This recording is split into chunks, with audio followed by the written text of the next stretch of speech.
Morning, everybody. Loud enough?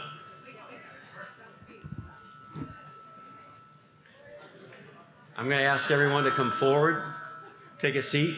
It's 10 o'clock. And Seth, who do you... Okay.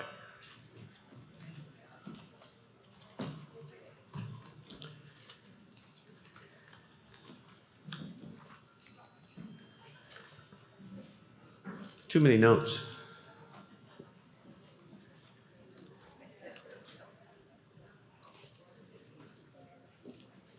I had a chance to practice this last night in Royalton, and you're going to see that it takes more than one meeting to get your act together.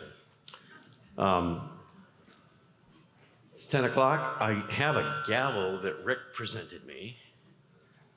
I'm going to call the meeting to order. I'm going to ask everyone to stand and join me in the Pledge of Allegiance.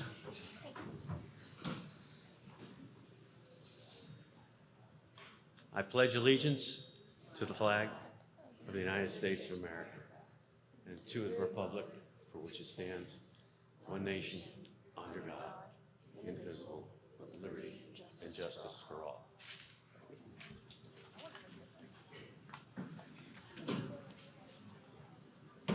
I'm going to ask Rebecca. Oh.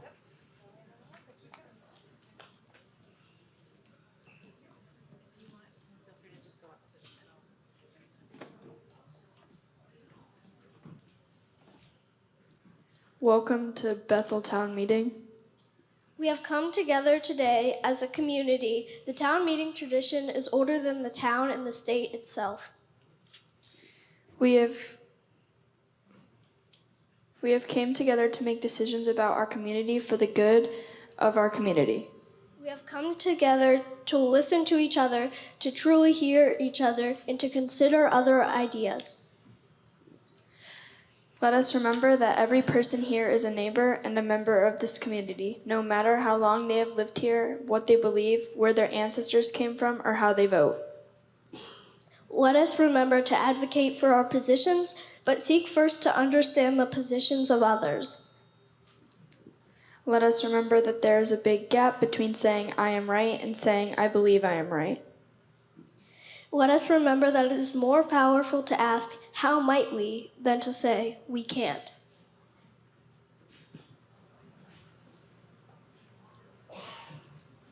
Did you say that? Listen.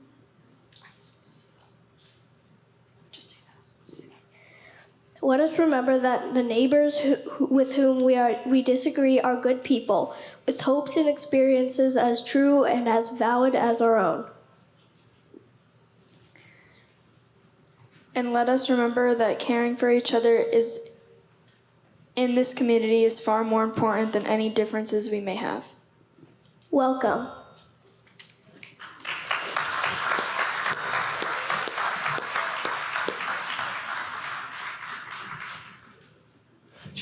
Jesse?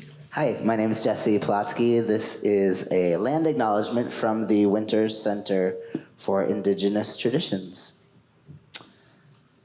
This is a sovereign homeland of the Abenaki Nation and people. Since ancient times, the Abenaki know that they have always been here, are still here, and will always be here. We pay our respects to them and to the wisdom of their elders and culture. We are committed to continuing to learn to care for the land, waters, and air here in partnership with the many Abenaki Nation peoples in a better, more respectful way. Thank you.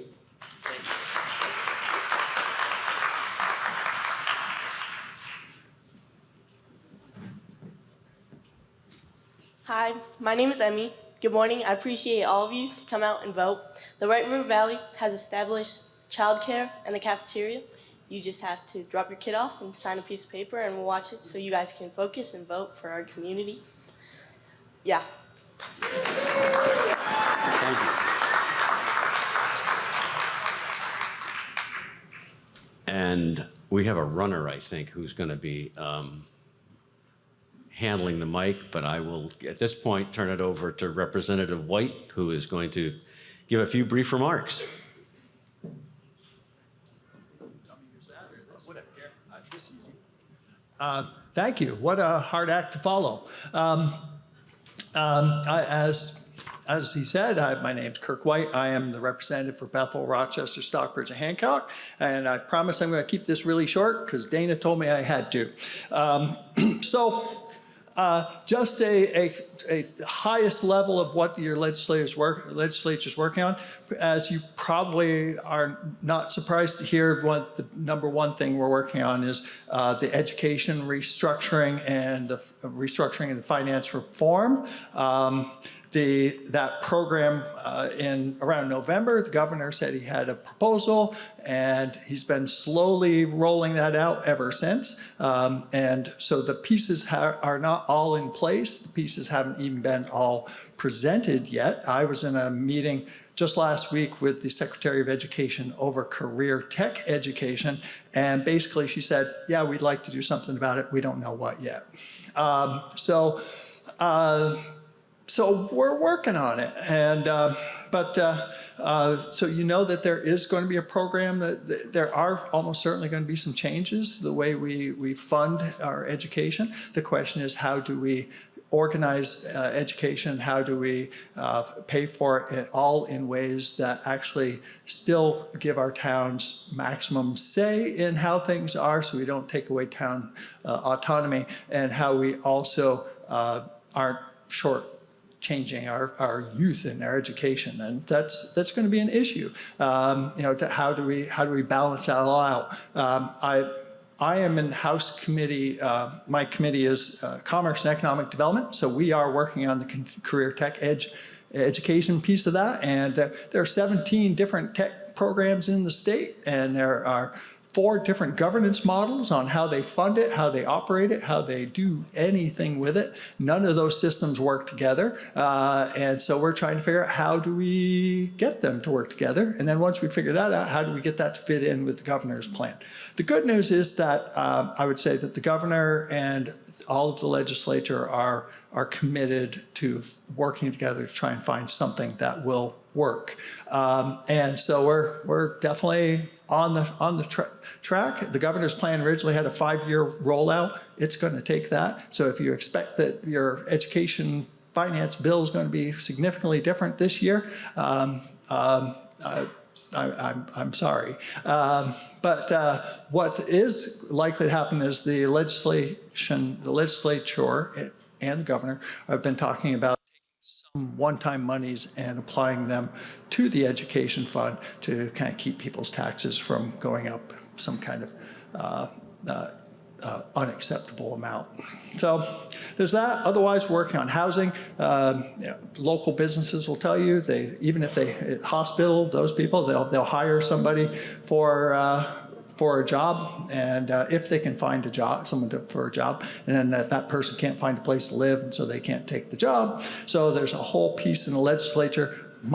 Because I'm in economic development, workforce housing is an important piece that we've been working on. We're looking at affordability and accountability. There are a lot of places where my committee has been discovering that a lot of places, a state agency will come to us and they'll say, we'd like to do this new program. And we'll say, how's your staffing in your program, in your department? And they'll say, oh, we don't have enough people working in a department. We're like, and so you're going to hire an outside company, pay them extra, and create another layer of bureaucracy rather than just hire 5 new people for your department.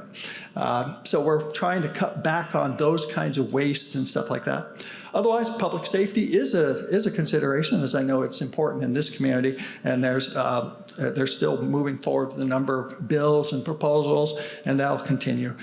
So that's it. I just wanted to give you a really high level. I know you have a lot of business to take care of. I am always available. You can send me emails or call me, and I will get back to you as soon as I can. I'm always happy to explain to people. Bethel has a legislative breakfast once a month, and at the library. You should come to that if you have questions.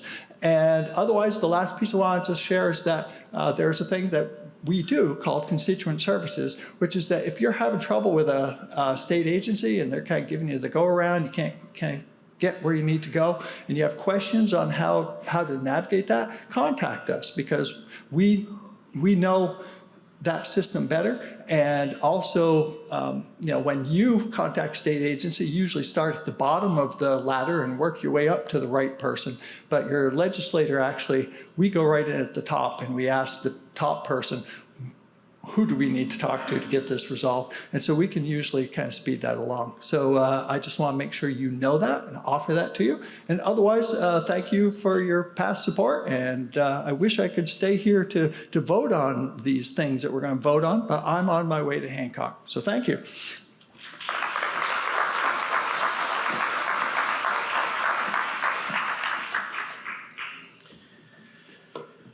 Okay, what's next? I have some remarks that I shared with the school district meeting last night, and I just wanted to kind of reiterate what the young ladies shared with us. I know many of us have strong feelings about what is happening in the nation and in our communities right now. There's anger, fear, outrage, and a whole range of heightened concerns about where we are headed as a country. I think we need to acknowledge those emotions and recognize they are real and very present, but I would ask that for the next several hours or less, we recognize it as our collective responsibility as a community of committed citizens to attend to the business at hand, and that we fulfill those responsibilities with the civility, respect, and thoughtfulness that required. With that, I ask you to refer to Robert's Rules of Order that Pam has very graciously provided all of us copies with, I think. Oh, they're on the table in the back. And get into some housekeeping business that I need to share with you. If you're not, are there any non-registered voters in the room? Great. Just one. Two. All right. Just so we know, registered voters will be required to show your tag.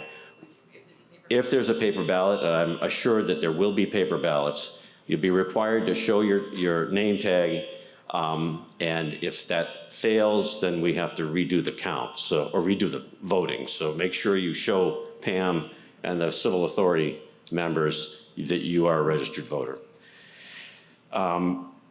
Please make sure that your phones and electronic devices are all silenced.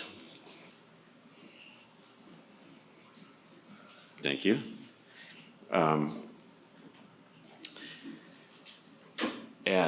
Raise your hand if you wish to speak.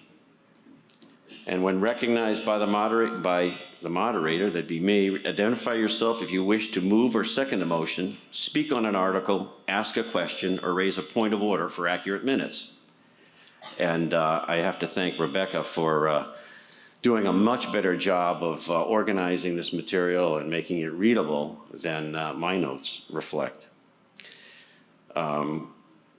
Be concise and as brief as possible. There is a 10-minute limit that Robert's Rules recognizes for speaking on an issue. When you are recognized to speak, please come to the microphone or use one that is given to you so we can all hear you as you address us. And when we have a paper ballot, please line up on the north wall to cast your ballot, forming a line behind the chairs at the back. Again, be respectful, civil, and as brief as possible. This is your town meeting. Do not hesitate to ask any questions or clarification. All right.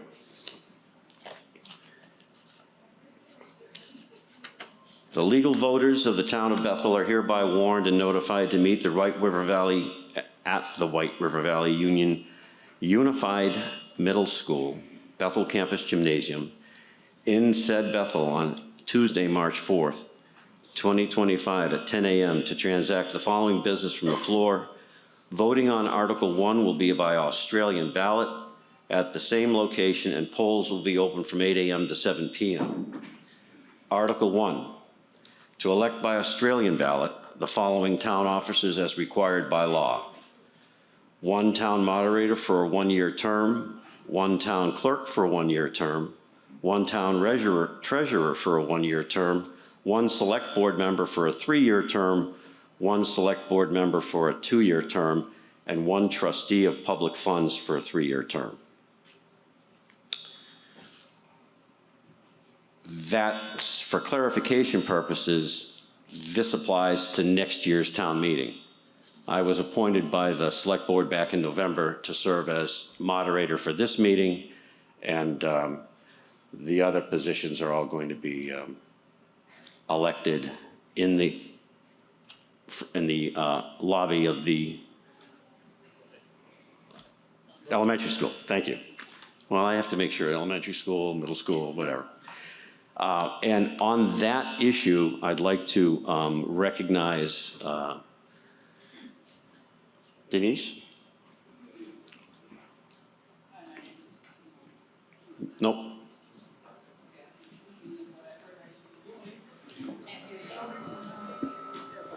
I think, here we go.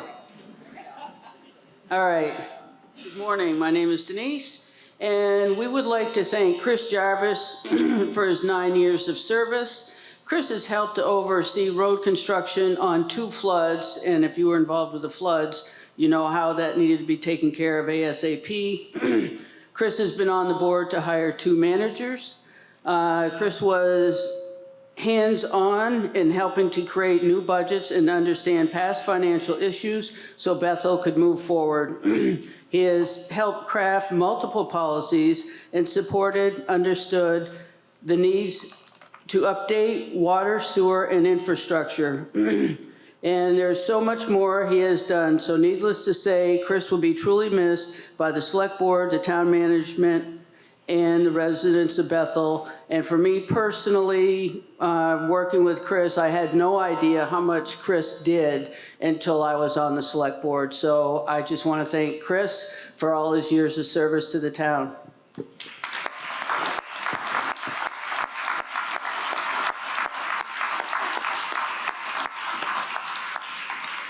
And in keeping with that recognition, I'd like to direct everyone to the town report and join me in extending our sincere appreciation for the work that the person to whom this town report has been dedicated has done. He's been a remarkable moderator.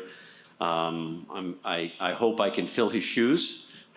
And I want to let everyone know that we go back, before our kids graduated from high school together. And I can't think of a better person to have represented the town and all that he's done for the town. So I'd like to acknowledge Rick, and I'd like to have everyone join me in congratulating him for his efforts.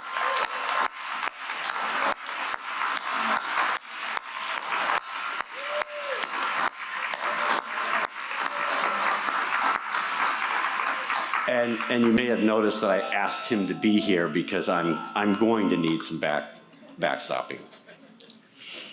Article 2, shall the voters authorize total fund expenditures for operating expenses of $2,950,657, of which $2,445,671 shall be raised by taxes and $504,986 non-tax revenues. Is there a motion? There's a Rick has moved. Is there a second? I'm sorry? Slavko, second. Is there, before I ask, is there a discussion? Does the board wish to make a presentation on the, or I guess I should ask.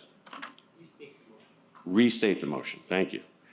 Shall the voters authorize total fund expenditures for operating expenses of $2,950,657, of which $2,445,671 shall be raised by taxes and $504,986 in non-tax revenues? Motion's been made and seconded. Does the board wish to speak?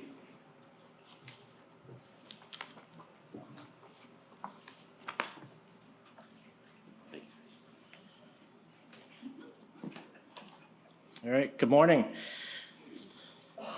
So the, for anybody that went, who all went to the school board meeting last night? All right, so the town budget is way easier to understand than the school board one. Don't need any fancy calculations or getting past people to come do it. First, I'll just gonna do the overall snapshot, which is the revenues in the budget, as you've seen, has gone. The revenues in the budget have gone up about $10,000. Revenues in our town, local revenues, before taxes, typically don't fluctuate too much. You know, those are fees that are taken in by the town clerk and some money that we get for Class 2 road money and things like that from the state. So those don't typically fluctuate too much. So $10,000 on $400,000 or $500,000 is a lot of money. And then the cost end of things, you know, last year at this time, our budget did change significantly last year. And that was really the last couple of years prior to that of catching up with inflationary type costs. I would say in this budget, we've kind of come back down to more of a baseline budget. There still is some inflationary type things out there, but you know, the board has done a really good job of trying to negotiate through those. And a majority of the movers this year and the $78,000 increase in cost to the town budget is really in two services that we provide, and I'll get into that a little bit more. If you go into pages 29 to 32, those are what we call kind of the future funds, the capital plans, rainy day fund, you know, those types of things that we're looking at doing future projects for the town. So, you know, for anybody that was here years ago, we didn't really have those. You flip open one of those and there was none of that. So our goal every year is to try to figure out what projects are we doing, and on there it'll lay out kind of when we think we're going to do projects. So you'll see money come in, money go out, and at the same time we try to figure out how much capital funds should we be putting into that fund this year, next year, the year after. And the idea is to try to keep a nice, smooth bell curve in our taxes rather than sharp ups and downs that it's harder for us to manage personally at home with taxes going up and down. So you'll see, you know, that we do have a substantial amount of funds, and the majority of those for projects that, you know, are either in the works that we haven't done, or projects that we know are coming, but we really haven't gotten to the build part of it, or the costing piece of it. So a lot of times our funds that you'll see isn't always, you know, we dedicate the same exact dollar a year just for that fund. Usually that is, you know, how does it look overall in the budget? What do we need in that fund so that we can do the next project? Can we wait a year? Do we not need to wait a year? So those types of things. And just kind of looking through those, some of the bigger ones is the equipment, public works equipment. So, I mean, I remember when I was first here that we bought a grader, and it was, that year it was like all of a sudden, all right, we need $500,000 for a grader. You know, in our taxes, you know, because we'd have to bond that, we didn't have that money, you know, you would have a kind of a steep tax increase. So now things like that, when, you know, I wish it was $500,000 grader. They're much more expensive now, but, you know, now we're trying to put money into that fund every year, you know, so you'll see, you know, $100,000, $200,000 a year going into that, so that when that piece of equipment expires, that we can purchase that, which we need it to do maintenance to our roads, but at the same time, it doesn't impact you greatly in your pockets.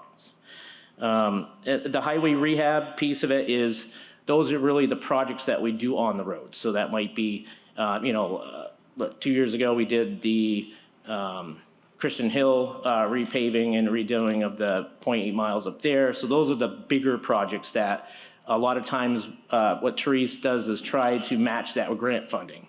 So where can we get our best bang for our buck? You know, the state gives us $200,000. We take maybe $100,000 or $200,000 of our money. We put it together and we go do some work. Sand Hill was another local one of that. You know, we do have, and we didn't have it for years, but, you know, recreational fund has, as you can see, there's $71,000 in there. I don't know, Ellie would know, but there was many years ago, we had a plan of what we wanted to do at the rec facility, and you've seen that, anybody that's been here the last 10 years, that rec facility has really grown. It used to be kind of a pool, and now it's much more than a pool. It's more almost a year-round playground for all of us. So there's $71,000 in there. We're still working on what that next project will be in that cycle. We got finished skateboard park phase 2. We've done some trail improvements, things like that. So those are in there. Capital Reserve Fund, that is more of like a building type fund. So that is more, at some point, what are we going to do with town office? What are we going to do with the Public Works building? So those are like the big pieces that we hope to offset a lot of that cost, so we won't have to directly come to you. Normally, communities on big purchases like that might be $1 million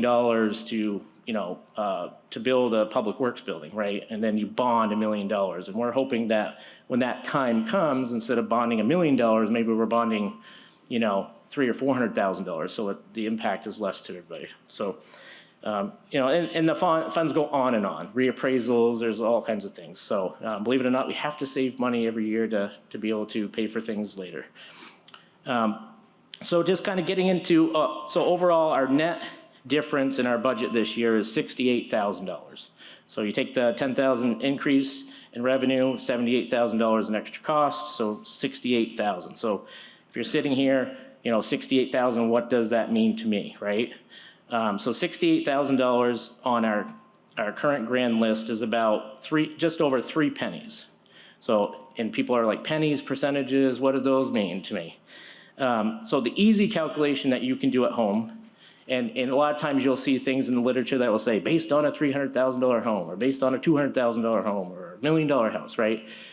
But everybody's house is valued differently, right? So how do I figure it out quickly? So if you know what your home value is, which should be on your tax statement, they take your home value, divide it by 100, and then multiply it by, in this case, it's 3.17 cents. So, 0.0317, and that will tell you what out of pocket that this budget right now, if everything in the budget today is voted in successfully, that's how that will impact you at your home. So I did the quick math on mine, based on a $250,000 home. On that, it would impact me $79 for this year based on this budget. So it's pretty easy. You guys figure that out. The school one, we would be here for hours trying to figure out how this impacts us, but ours is pretty straightforward. So some of the bigger movers in the budget, if for those of you that dive into each department, the Public Works / Parks and Places. So often we have individuals that either work in both of those departments. So Parks and Places is more mowing lawns, doing those types of like ground upkeep pieces of it. And for years, we might have 3 people budgeted to Public Works and 1 person budgeted to Parks and Public Places. So this year, what we've done is we've taken the person out of Public Parks and Places. So you'll see there's a large savings there. And then we've put that person into the Public Works piece of it. So you'll see the Public Works went up, Parks and Public Places went down. So that's kind of like an in and out. There wasn't too much of a savings there. Another big mover was in the materials page in Public Works. Some of that material was just actual materials like gravel and things like that either we have been able to buy some ahead of time, or, not that floods are good, but, often when we do have flood things, they do in some ways help us get ahead on some of our roads. As we all know, we did a lot of work over the last couple of years, so we've been able to save a little bit on the gravel. The highway rehab fund was one that we had talked about. Funds go up and down on what we want to put away for future. Right now, we finished our last project that we really had in the pipe, and we're waiting for some grant money to be able to match that with something else. So we didn't put quite as much into that this year to try to lessen the blow. And then, as Bethel and some of the towns in the Route 100 corridor know, is we flood often, and we still are paying on some of our flood repair work. So there's an item in there, it's called ERAF. So that is our percentage that we have to pay of work that's been accomplished through floods. So Usually for us, that's 12.5%. So whatever we do for work that's flood related after FEMA minus the state is 12.5%. So so right now in our budget, we're showing paying off some $55,000 worth of our cost on flood repair work. You know, a good thing that the board and Teresa's done over the years is, you know, we have not, our flood related matters, we have not finance those. So, you know, we've saved a lot of money by doing this, you know, paying as we go, rather than all of a sudden say, all right, we need a bunch of money to retire this deficit that we have for all the flood work. So we've been paying, you know, you'll see the last, you know, 4 or 5 years of town meeting day reports that, you know, anywhere between 40 and 80,000 or so we've been putting aside to pay down our debt, pay down. So, and a majority of that is paid off. Another big mover in the budget this year is the law enforcement.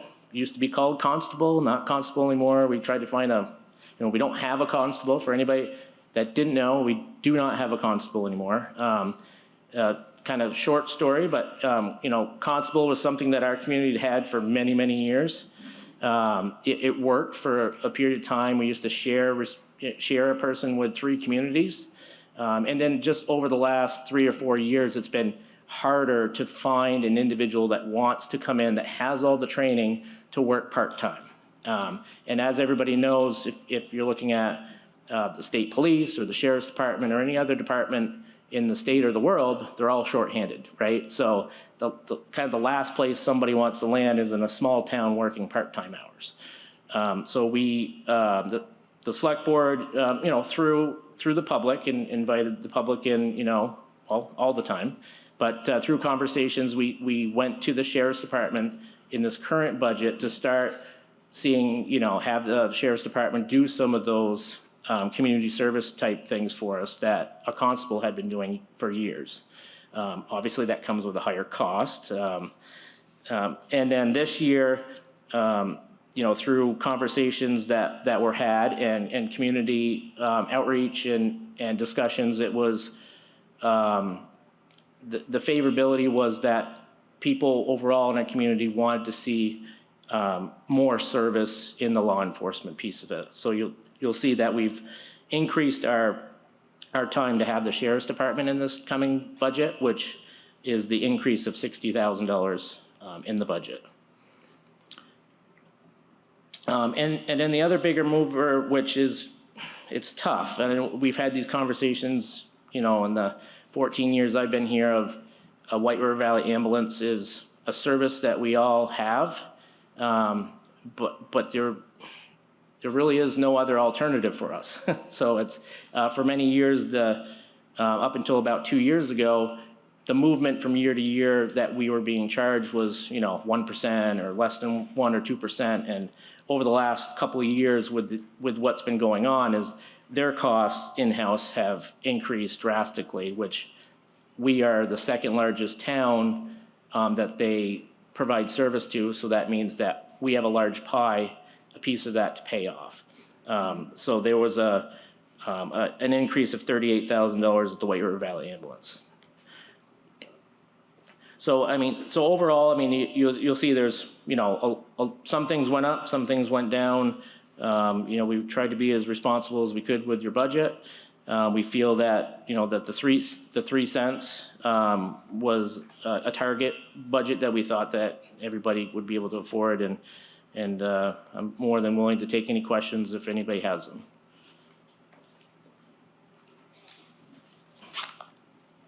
All right, thank you. Oh. Thank you, Chris. I'm Owen, and I'm just wondering if you can explain how the reappraisal might affect that calculation you talked about for how the taxes would go up. Sure. Well, as it was stated at the school meeting last night, so the reappraisal, at least immediately, will more affect your school tax piece of it than it will the town tax right now. So for instance, last night, the CLA, so your common level of appraisal, right now for Bethel is just over 90%. once it was adjusted through the state, some new calculation that they have. Rick's laughing, but. So what you will see is when everything does go to the state in April, that it's likely that the numbers they presented you last night at the school budget, which showed 3.5 cents going up, will likely be a pretty large adjustment on that down. It's because, for the most part, when you do a reappraisal, what you are doing is you're resetting the baseline. And so what happens is over time is as home values increase, we're trying to make sure that everybody in Vermont pays their fair share. So if someone's house goes up a lot higher than somebody else's, we want to make sure that, Owen's dollar is the same as Jesse's dollar, right? So that's why it used to be every 8 to 12 years was a reappraisal, unless it went outside a certain parameter, which in the last 2 years, everybody's values went outside that parameter, percentage-wise. So the good thing is our reappraisal has been completed, and everything should be into the state in April. So we've kind of, as a town, we've reset the baseline. So that should impact or lessen the burden at the school, which is good to hear. And this will be something that we will be taking, the board will be taking into its next budget. So in theory is, your reappraisal value is now a different value. It does not mean that your taxes are going up. What that means is now your tax, I don't even know, I feel bad, but let's say you're paying $2 of tax now. Maybe once it gets reset, now you're paying $1.50 of tax. Now your home value is going to go up, but what you're paying, your percentage of tax will be different, unless something changes and the board decides to invest a lot of money or something like that. But in theory, you're just resetting the baseline. So, yep.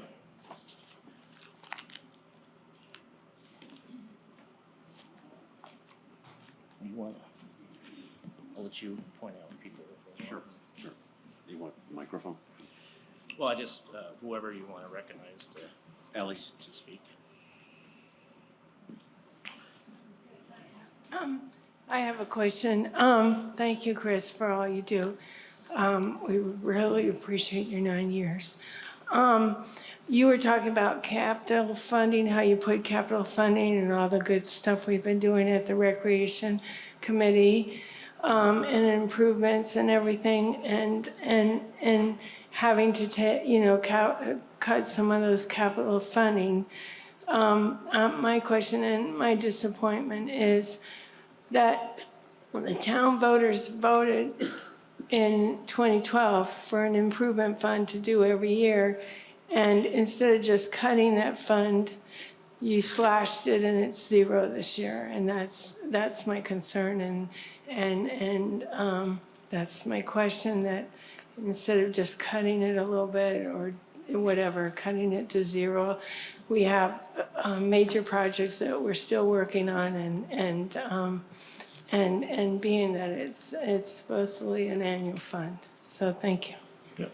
And just to comment on that, and budgeting is difficult. So it's, when you're putting together budgets, there's always going to be things that people are happy with and things that people maybe not as happy with, and those are the trade-offs that the board has to do. And I think, and again, with the future funds, what we do our best is, the whole entire time we're putting this together, we're trying to, will people be able to afford this, right, overall?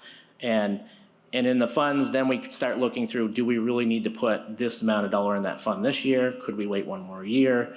And in the case of the rec department, we decided that not funding $10,000 in this budget, that we'd be able to make that up in other budgets if or when those projects come. So, and like we talked about, there was a lot of other ones that went up and down as well. So.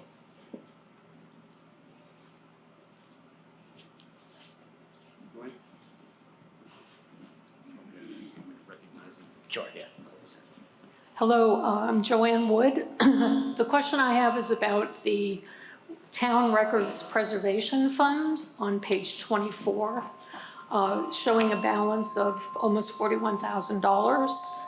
with no expenditures over the past year. So the question I have is there a plan in place for preserving our town records? I've spent a lot of time researching deeds and proprietors' notes, and some of them are getting to the point that you can't read them because they're fading.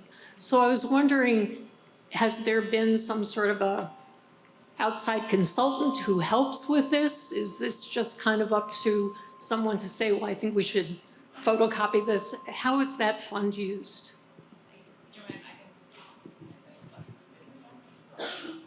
Just keep talking. Okay, sometimes I don't even need this thing, but, Huh? Joanne, yes.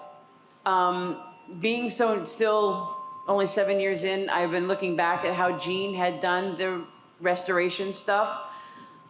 Some of the companies have gone out that used to do that. So now other clerks are in the process of trying to find those companies to do more. I am in the process of looking into that stuff. And I know, because I'm looking at things going, oh, wow, okay. And I seem to keep finding things as I keep looking. I mean, I've only been there 7 years and I am still finding things. So, but you have a percentage of them that are already micro. yeah, I have a percent that is microfilmed, which is stored off somewhere. But of course, trying to get hold of them is also some of the issues. But I am working on that.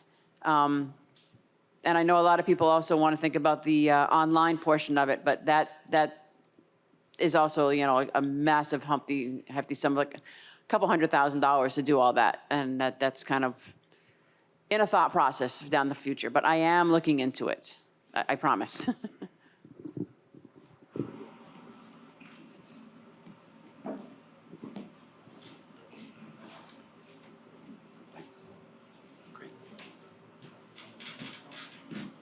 We do have a runner with microphone, but sorry.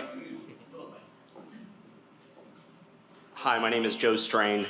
My understanding is that one of the largest single line item adjustments in the course of building this budget, and certainly the largest single line item increase, is the 75% increase in the law enforcement.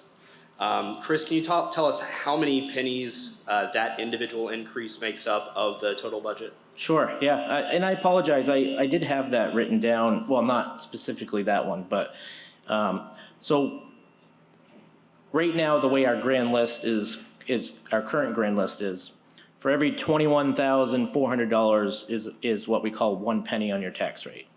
So, so in that case of, the law enforcement piece, I believe, wasn't that spelled out on page 33 maybe? Oh, no, we didn't have that specifically for that. But, so if you take the $60,000 in increased costs, you know, so roughly it's just under 3 pennies would be the increase for that, because it's 60,000 divided by 21, so you're, you know, 2.7, something like that. So you know, so in that one item there's, you know, 2.5 to 3 cent penny increase in the tax end of things. Yep.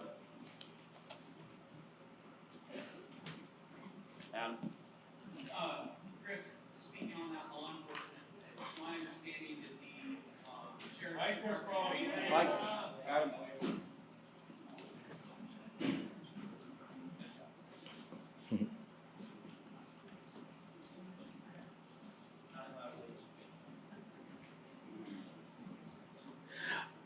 Speaking on that item, it's my understanding that the sheriff's department rate going into next year is also going up. So looking back at the 80,000 for the 24 hours, even if we were to stick with 24 hours instead of approving the additional 12, our costs would still be going up to close to $100,000. So though it looks like a drastic increase from 80 to 140 and 75%, it's actually a 50% increase for 50% cost overall.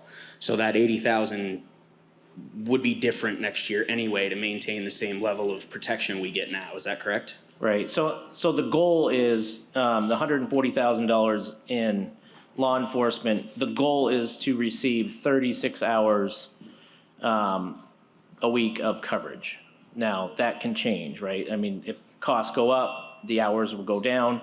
There are some other pieces that come with the sheriff's department that nothing's ever free, but there are other services that they provide that we don't directly pay for here at the town. So things like when they're dealing with governor's highway safety, they're, if they have certain tasks like maybe their speed enforcement or drug and alcohol prevention things, that they're more often able to use that funds in our town. So those are things that we wouldn't directly pay for. We do as a whole, but through the state. But those are things that also come with that aren't seen in here. So.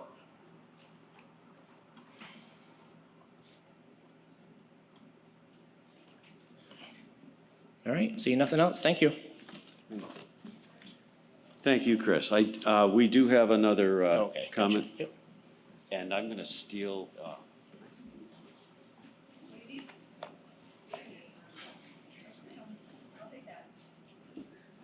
Hi, Chris. Lisa McCrory. I have a question about, I understand that you're increasing the sheriff's hours to 36 a week. I've been a part of these neighborhood conversations. We've been collecting information about crime and safety in our communities, and I think that the overall response has been positive, having more sheriff presence in the town. But we're also finding that there's a lot of other things that need to be done or could be done to help people feel safe, to understand what's going on in our community, to better understand how to be safe, how to reach out and support each other. And I was wondering if there's anything else that the town is planning on doing and supporting through the budget so that we can be addressing this in a more of a multi-pronged fashion. Because I think that the sheriff is one thing, but I think that there's a lot more that we could be and should be doing for our community. Yeah. No, a very good question. It's when it comes to issues that we're dealing with in our community that are of an illegal fashion, they're not as easy to solve as we would hope to. So I guess what we're first doing at the board is trying to what are the things that we can deal with quickly. So the quicker things that we can do is increasing a presence in the community. It's statistical data will show that having a more presence in the community typically lowers certain types of crime, and speed enforcement is an easy one. Because we do have speeding problems. So for years here in Bethel, and even though we've always had drug issues and things like that, and most of the time a constable in our community for decades was, speed enforcement and being a presence. You'd see them, here, you'd see them in town, you'd see them walking around, so having that presence piece of it So the quick answer is we're trying to establish that presence again and to take care of the speed enforcement piece of it. And then there are other things that the board is doing that may not have a monetary value to it right now. So we have been talking to our legislators about the pieces that we directly can't fulfill, like, drugs and those types of things that are in the community that need more of a Montpelier approach of, bail reform and tougher punishments for committing crimes and things like that, that we've been talking with our legislators. So I think for the most part, we're in the beginning of that process. I think there's a lot more that we need to do at the board over time. And some of the outreach has been, establishing local community watch groups, how could the town support them, which we've been, good about providing information on how you could do that. I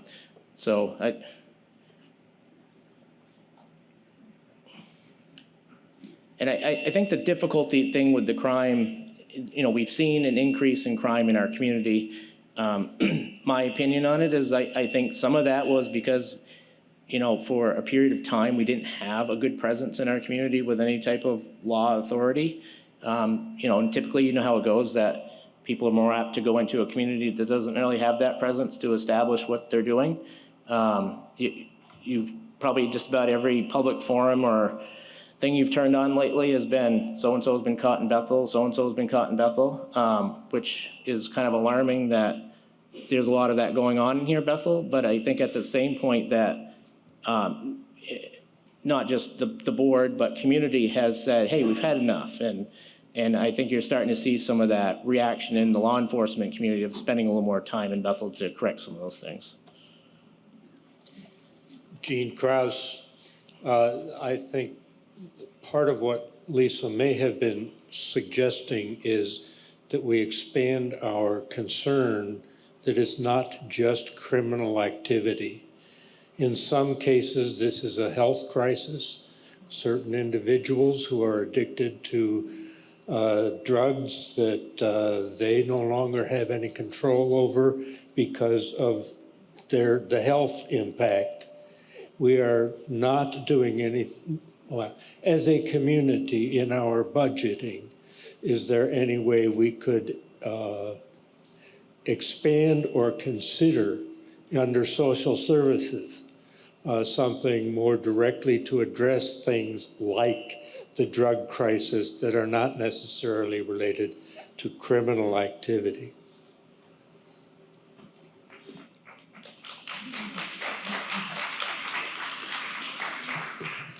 Vandergak, on the same kind of multi-pronged approach in terms of community needs and how we're addressing things like theft and vandalism that were listed as the concerns, I wonder if those conversations could be expanded to think, again, on that multi-pronged level. If we have people who are committing theft and vandalism, it could be a lack of the resources in town in terms of recreation, in terms of the other resources that we already have here that could be funded better in order to give people something to do. If people don't have things to do, if they don't have their basic needs met through like the food shelf, all of these things that we have in town, if these resources were stronger funded, we might be able to see a positive impact on the people who are just, again, it's just a reality that if you pay for more police, yeah, you're gonna get metrics that prove that police do things. But we can see with the metrics that we have right now that our community is using these recreation resources. We're using the food shelf. If we can continue to provide for our community members in the way that they need to be and meet them with what they need,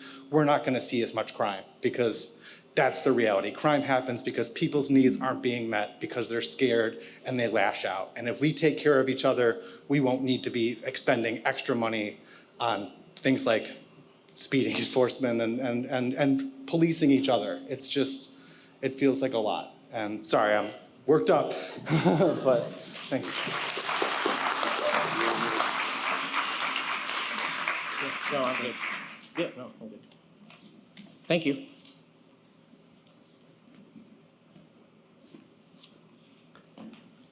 Is there any other discussion on Article 2?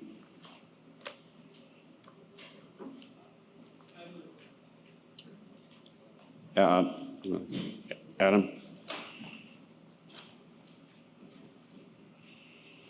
Kind of changing the subject a little bit, turning to page 21, the Capital Reappraisal Fund. I know we voted to remove the listers from the town. We're having that, the reappraisal done by an outside source, and it's scheduled to be done about every 7 years. I'm just looking at the numbers and would like to maybe make a suggestion that we actually increase the amount of money we are putting into that fund. I understand that we would be good for the next 7 years, but after that, you can see that our ending balance is substantially lower than what we have now. That very well could drive a spike in 7 years for us to then have to put more in to keep having that reappraisal done. So I'd like to hear anybody's thoughts on that. I know it's upping things, but I'd rather up it a little bit now than go up to $25,000 in 7 years. Are you proposing an amendment to the article?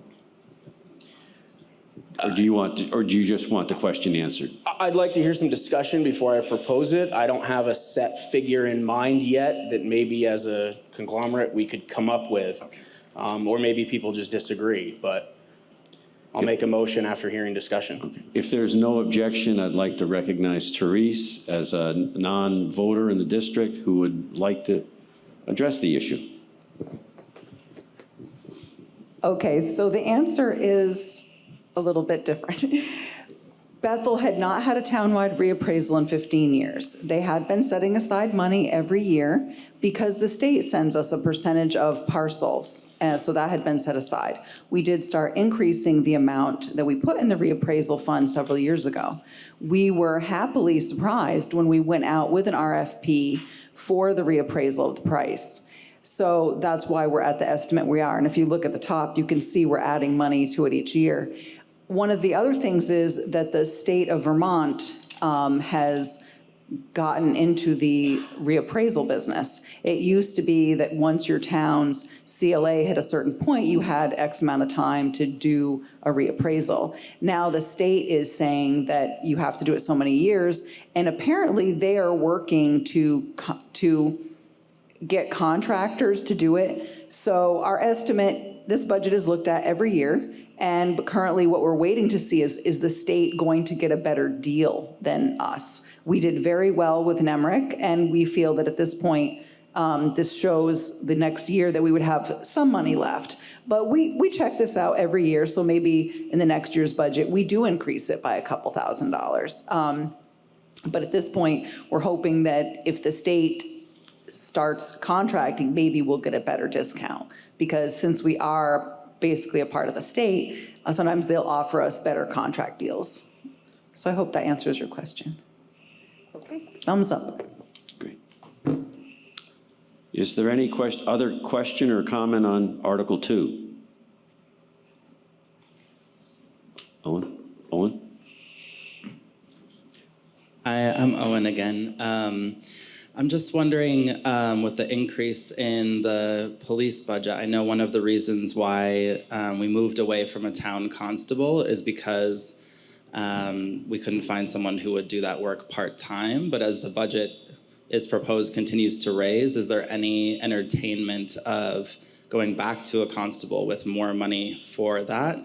My thought around this is that we facilitated a bunch of community conversations on crime that were really exciting. Over 100 people came out. If you're interested in being a part of that, the Equity Inclusion Committee worked closely with the Town Meeting Committee, and we're continuing those conversations. So it's ongoing, but one thing that we heard was that folks do feel like they're having a better experience with the Windsor County Sheriff than they are with VSP, with the state police. But there's frustration around the hours, that the time when people need that presence isn't necessarily when the Windsor County Sheriff is available. And I know that some of you on the select board have talked directly with the sheriff about that, and there's some ability for flexibility, but with what the sheriff said himself at a select board meeting is that with the amount of coverage that they have in the county, they're not necessarily able to tailor the hours specifically to when Bethel residents need them. And so I wonder if knowing that, there's any conversation about maybe it makes sense to go back to a more localized constable. So we have talked about it, Owen, and there's some tricks to it that maybe people don't always think about having a constable, is the fact that what comes with a constable is oversight, insurance, liability. There's a lot to it. So you would basically, if you're bringing in a full-time person, it becomes the town's responsibility to make sure that they have all their training hours, handling any, perceived incidents or anything like that, making sure that, the town is up to date with the massive amount of laws that the police operate under. There was a brief discussion. We saw that Randolph went from Orange County to Windsor County, then they started their own police department. That is obviously a very large undertaking. We're not saying there's not wonderfully qualified police officers out there, but it becomes a huge liability for the town to manage that. So what they were hoping for is, with the sheriff's office, becomes different personalities. We have Jim Baraldi here today, who's very nice, kind man, and they have several different people. So we're hoping as the sheriffs come to Bethel, people can establish that similar relationship with with one or all of them. You've probably seen Jackson Howe. He has the canine unit. So it's not, these discussions are kind of things we have ongoing and in the back of our minds. But currently, the sheriff's office seemed like the best solution at the time. Doesn't mean it'll stay forever, just for now. But we have had that conversation. Thank you. Other question? Emma? Oh, I'm sorry. Louise. Just on the per parcel payment, VALA, Vermont Assessors and Listers Association, has been pushing for a slightly larger per parcel payment for a number of years. Whether that will ever happen at the state level, I can't promise, but I know they have been pushing for that. It's been pretty stagnant for a long time. That would mean that there would be a little bit more money from the state. Thank you. We have another question back here.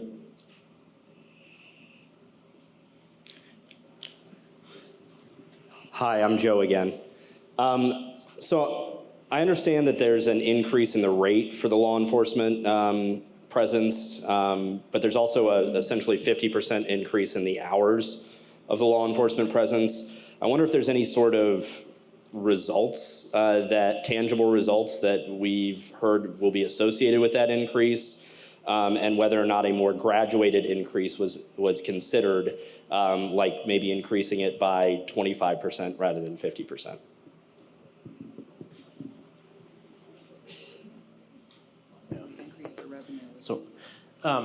So I think, like what I was talking about before, we are in, this is budget 2 of kind of making a shift from what we had for a part-time constable to, what is our next best solution for now? It doesn't mean, like Teresa was saying, it doesn't mean this is going to be forever, but as of right now, this is kind of where we think our best service is on the constable end of things. What was the real estate question? So we went from 65 to 75 Right. dollars an hour. So some of the things, it seems, in the town of Bethel, it seems like a large jump for us. So for years, if you went back into your town meeting reports, we were like $15,000, $20,000 for a constable. And then we jumped into like 70, right? And that was kind of taking on the sheriff's department at, dipping our toes into the pool. Let's see how it goes. And now we're starting to add some extra hours onto that. Now, just to put it in perspective, it seems like a lot of money to us, and percentages are big, right? When you've always had a very small budget. But if you look at our neighbors to our north and south, Royalton and Bethel spend near $1 million a year on their law enforcement pieces. Now, Randolph and Royalton. So when you start thinking about $140,000 versus, $5, $6, $7, $1 million, it's quite the difference on it. Now, it's a little bit of a sticker shock for us because we've been used to for so long of paying, a minimal value to have that service. But currently right now, like Teresa was saying, the challenges that we have with law enforcement isn't the same as it used to be with constable. There's so much red tape, there's laws, the trainings, not to pick on anybody, but, constable training in the older days was not what it is nowadays. The training that you have to get to be able to do that, the liability that comes with the town on any time you pull somebody over or have to go to court or if something else happens is pretty large. So even though we're going to the sheriff's department paying a little bit more, that liability, well, we still have some liability, but most of that liability now goes on to the sheriff's department, takes a lot of that liability off the town. And like we said, we're still trying to navigate through this and continued feedback from the public in our meetings, which has been pretty positive.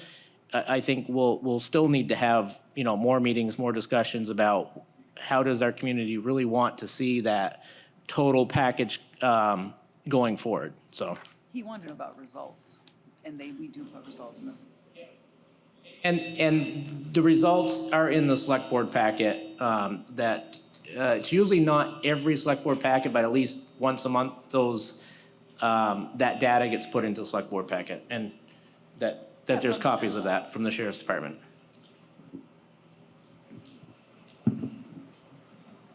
Oh, thank you, Owen.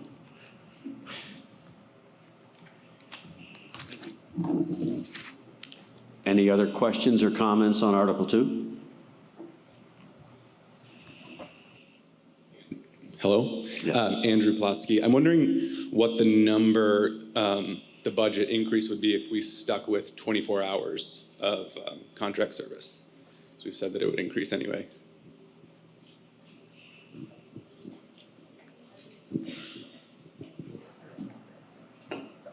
Did everyone hear the question? No? Would you repeat? No.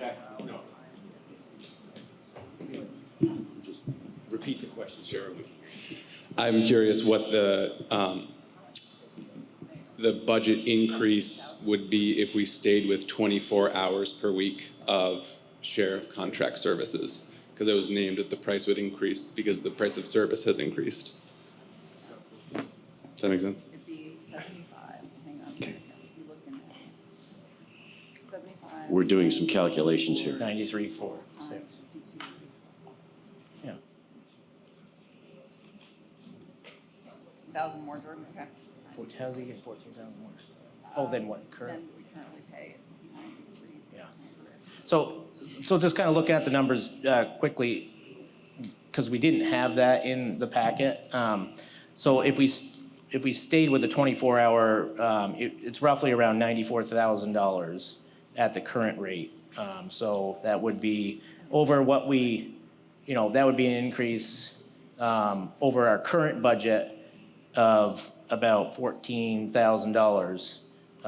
But that would give you a savings in the budget right now of about 50 some odd thousand. Further questions or comments?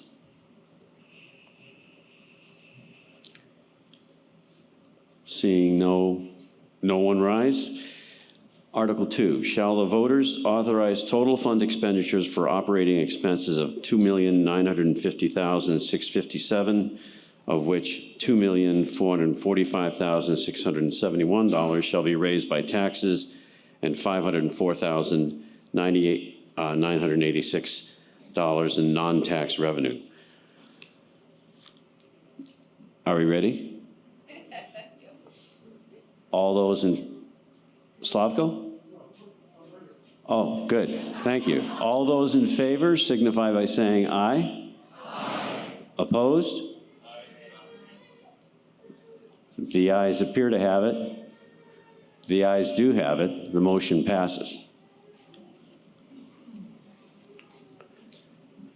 Article 3. Shall the voters appropriate the sum of $35,000 to the Bethel Library for continued service to Bethel residents? Do I hear a motion? So moved. Jamie Daniels. Second? Joanne Wood. The motion's been made and seconded. Shall the voters appropriate the sum of $35,000 to the Bethel Library for continued service to Bethel residents? Is there discussion? Adam, can we get the microphone to Adam?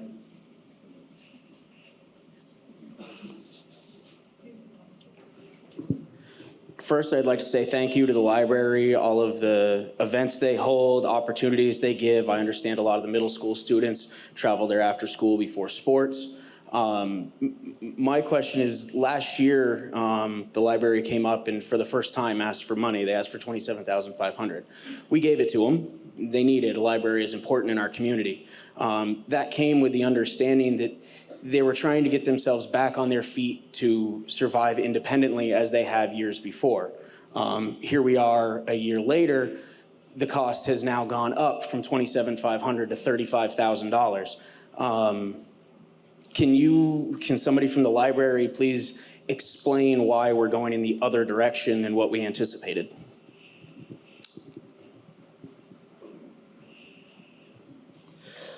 Hi there. My name is Lisa Campbell, and among other things, I'm a trustee at the library. It actually isn't the first year we requested $35,000. I think we're up to maybe year 3. I think this is our 3rd request at that level. What happened is the library was originally given a bequest by Mary Stickney Brandlier back in the 70s when she passed away. We were the partial beneficiaries of a fund that she left, which at the time worked for operating expenses. Here we are 40 years later, and it doesn't work the same way. So there is still a fund. Yearly, we get different levels of amounts to go into that fund. Our mission is to build that fund so that we are fiscally independent as the years in the future. So, but in the meantime, operating expenses. So staffing and keeping the lights on, and $35,000 is about what it takes every year. And that is level funded for the 3rd time this year. If we need something extra, we write grants, we do fundraising, we have gotten a couple of memorial bequests. So we're doing what we can to get that going, and that is our ideal. We would like to be fiscally independent in the future, and it's just going to take a little while for that fund to be able to reach the level at which it needs to get to in order for us to get that amount every year. So, if anybody else has any questions, I'm happy to address them. Are there any other questions? Question from Bob, do you want to? How many people use the library? Yep. So that's increasing over the last few years, especially since we have more digital resources. We have interlibrary loan. We have Libby. We've got people coming in for history talks, as you know, because years ago you did one yourself. And those have become really popular. I do not have specific numbers or data, but I know that we're, every afternoon, and we're open on Saturdays now, so we get people coming in on a regular basis. But that is data that we should start collecting, yeah.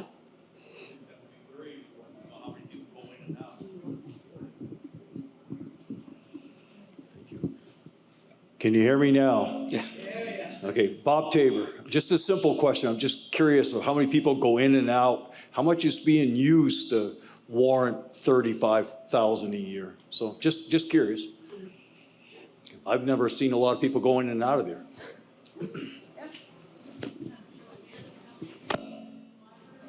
Yeah. Yeah. Do you want a show of hands? How many people have been in the library this year? Okay. And some people aren't coming in. Some people are joining digitally to do the history talks or whatever, or to watch the legislative breakfast. They can't get there, but they follow up with Orca or whatever. So legislative breakfast is really popular. That's coming up next week. We've got National Poetry Month this year, so we're adding events. Every year we're adding something new. And of course, we've got Kathy, and yeah, so, yeah.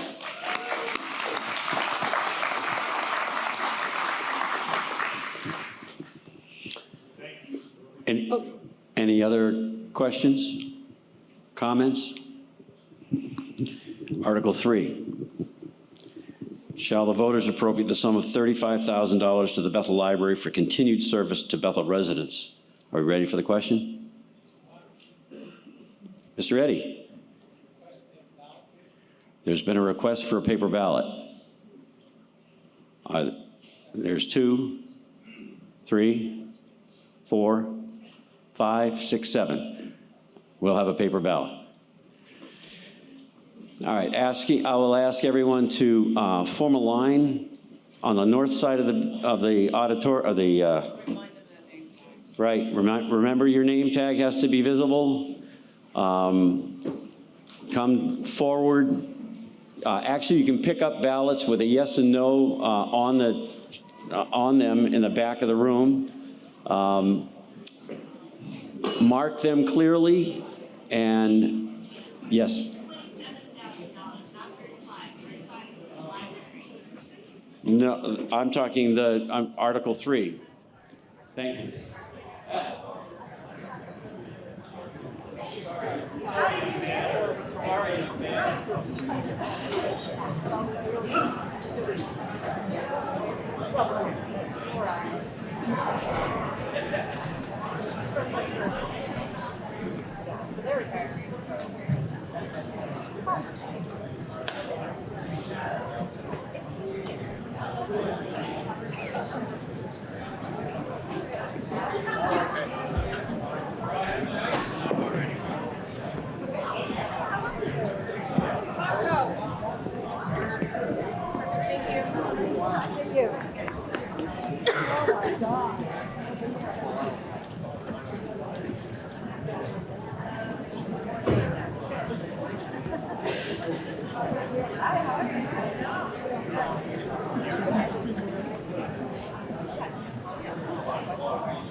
Yeah, I just have to remind myself. I have to.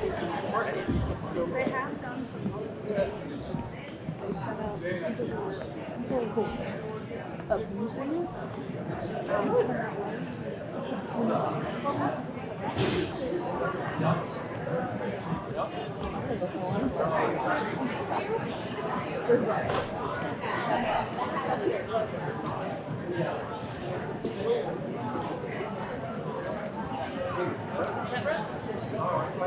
Oh, no, there'll be more paper. They're coming. I bet you they paper.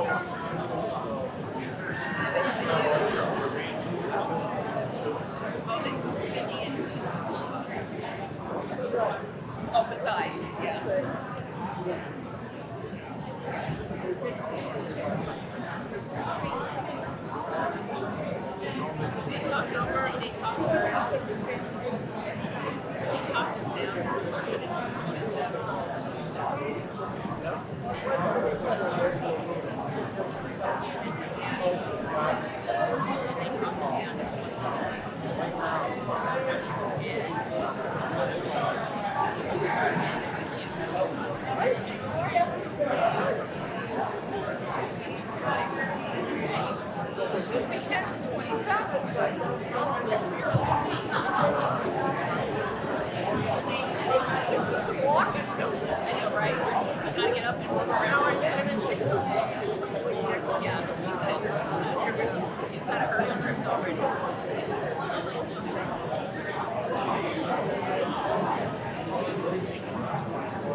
Responsibilities. It's our life. Oh. Hey, how are you doing? Good, how are you? Oh, very good. You staying out of trouble? No problem. I wouldn't hold it against you if you were. Yeah.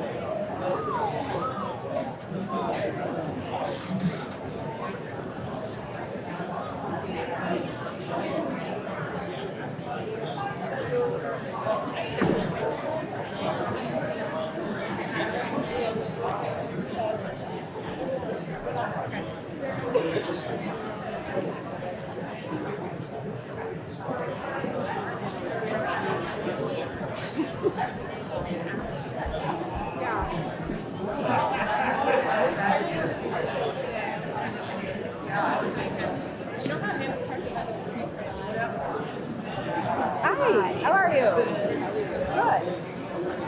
How are you? Do you know each I other? want to say We do. Okay. congratulations on getting your budget. Oh, thank you. Thank you. Nice to see you. Congratulations on it.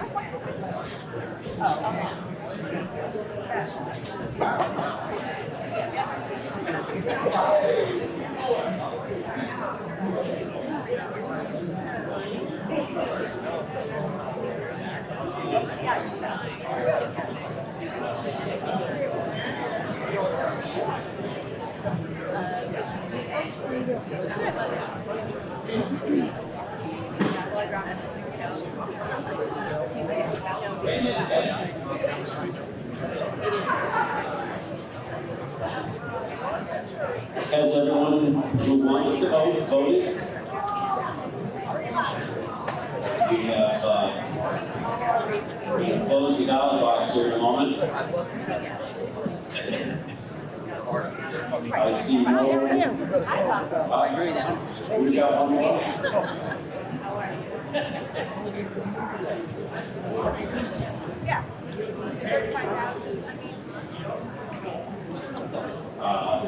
Farron, are you getting a ballot? Okay.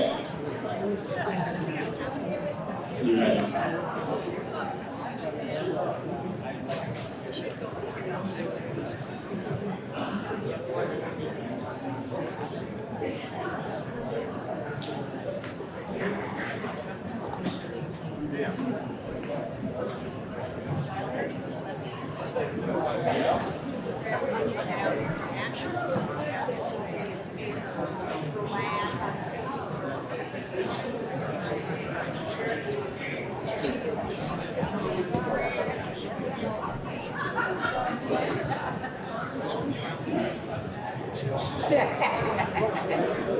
Farron getting a ballot in. Okay.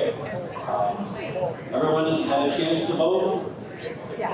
Voting is closed. So let's vote to be counted.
What's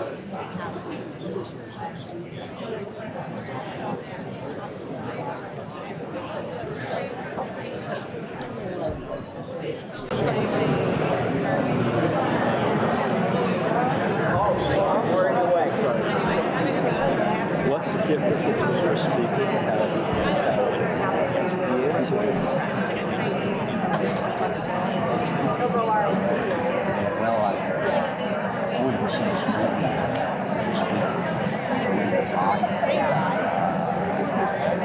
basically since 2020,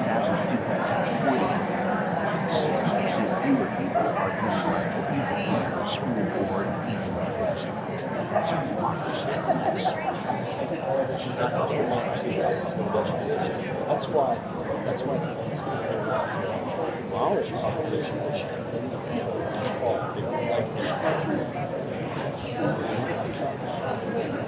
That's what motivates. I'm pissed. And I totally acknowledge people. Uphill fight, I have headwinds, I don't necessarily expect to win, but I'm going to keep slugging away. I think that's what you have to do. I think people have to stand up. Because it's, we can do all this.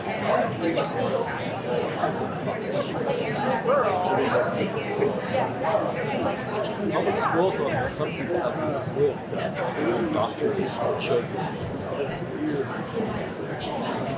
You never thought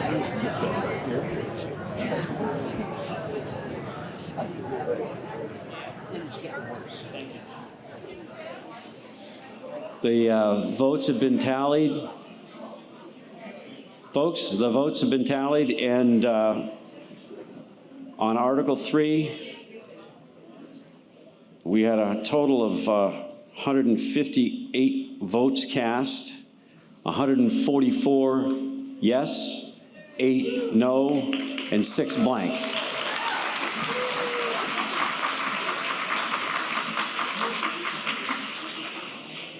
Article 3 carries. Article 4. Shall the voters appropriate the sum of $27,000 to the Bethel Food Shelf for continued service to Bethel and surrounding community residents? Do I hear a motion? Slavko makes the motion. Oh, better. Don't run. I haven't heard a second yet. Who seconded? I'm sorry? And you are? Suzanne Burgos. Motion's been made and seconded.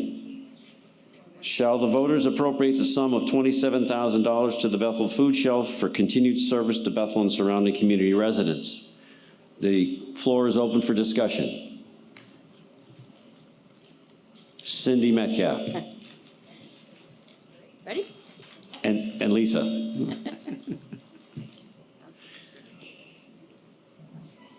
Go ahead. Oh, hi, I'm Lisa Warhol. Can you Get close. into the microphone? Wow, okay, sorry. I'm Lisa Warhol. Good morning. And this is Lisa Warhol, and I'm Cindy Metcalf, and we are, we're 1/3 of the Bethel Area Food Shelf Management Team. We're here this morning to share with you a brief summary of the work we are doing in the community and the impact the municipal support has had on our ability to meet the food security needs of our neighbors. As we reflect on the past year, we acknowledge with deep gratitude that the many generous contributions that we've received at BAFS. Your support has made a profound impact on our community, ensuring that 772 people in 277 households have access to nutritious food during times of need. 150 families we served last year came to the food shelf for the first time, underscoring the struggle so many of our neighbors face to become food secure as pandemic-era support programs ended and the cost of living continued to rise. In our state, these factors led to 2 of every 5 Vermonters experiencing food insecurity in 2024. which is a staggering statistic. BAFS has a policy that encourages our shoppers to consider their neighbors even as they shop our shelves for their families. We call it our neighborly policy, and we adopted it to instill in our neighbors who utilize the food shelf the value of being a part of a community. It aims to honor the difficult choices each family must make as they strive to manage their food budgets. Unfortunately, we have experienced a few incidents where those who ask for our help have disregarded our neighborly policy. The most recent offenders have sadly been addicted to illegal drugs. The drug problem is an issue in our community, but it only involves a small percentage of BAFS users. Our goal is to uphold the neighborly policy for the benefit of all families and individuals who rely on our assistance. The BAF management team will not tolerate any policy violations that jeopardize our capacity to meet our mission. We address violations as they happen, and so far we are seeing some encouraging results. Substance abuse is a huge issue affecting every part of our community. Managing the problems that arise from substance abuse has been challenging, as many of us here know. The neighborhood conversations we had last fall and the subsequent initiatives, together with support from the Windsor County Sheriff's Office and Gifford Medical Center, have brought us together to understand this problem and help us institute multifaceted responses within our neighborhoods, businesses, and organizations. We gratefully acknowledge their work and encourage more community collaboration.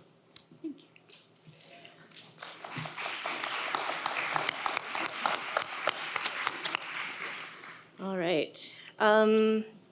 Right, now you get the numbers. Bethel Area Food Shelf is fortunate to be among the 200 network partners of the Vermont Food Bank.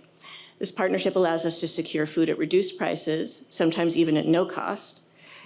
The food bank also offers small amounts of financial support through grants. In 2024, we were awarded $3,500 to purchase local eggs, so that obviously helps farmers and helps our constituents. And another small grant to complete necessary improvements to our space in the basement of the White Church. These programs bring valuable resources into our community.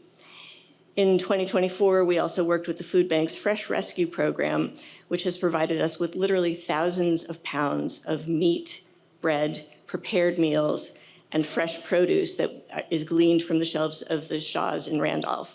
It's been an amazing boon for us.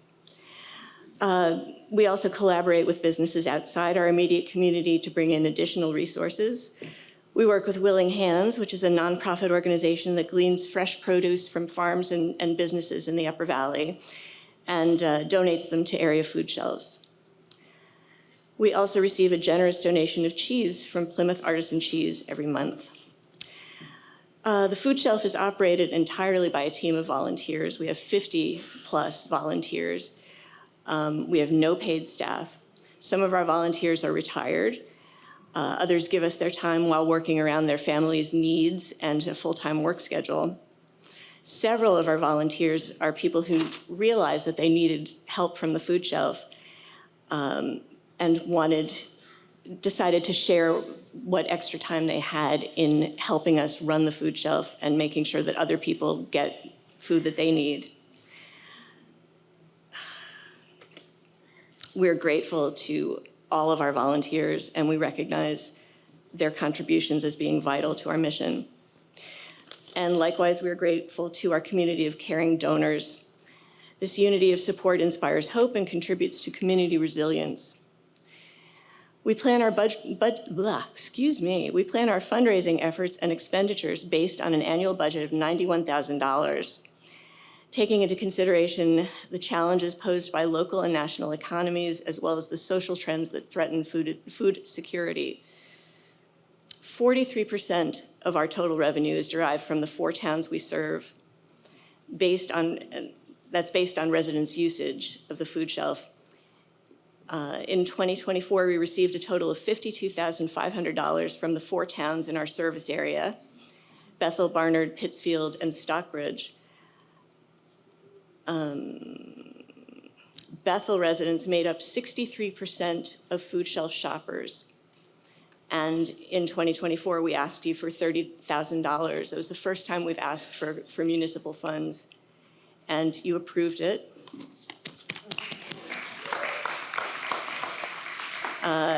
Stockbridge residents make up just 12% of the total food shelf usage, 63% for Bethel, 12% for Stockbridge. And yet Stockbridge is contributing $20,000 annually for each of the last 2 years. Thank you, Stockbridge. Helps all of us.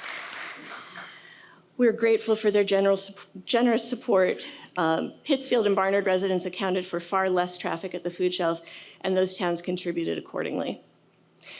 We raised the remaining 57% of our budget through contributions from community organizations, which means makes up 6%, from grants, which is 7%, individual donors, thank you all, for 24% of our budget, and in-kind donations of food and goods that make up 20%. This year, our request for support from the town of Bethel is $27,000.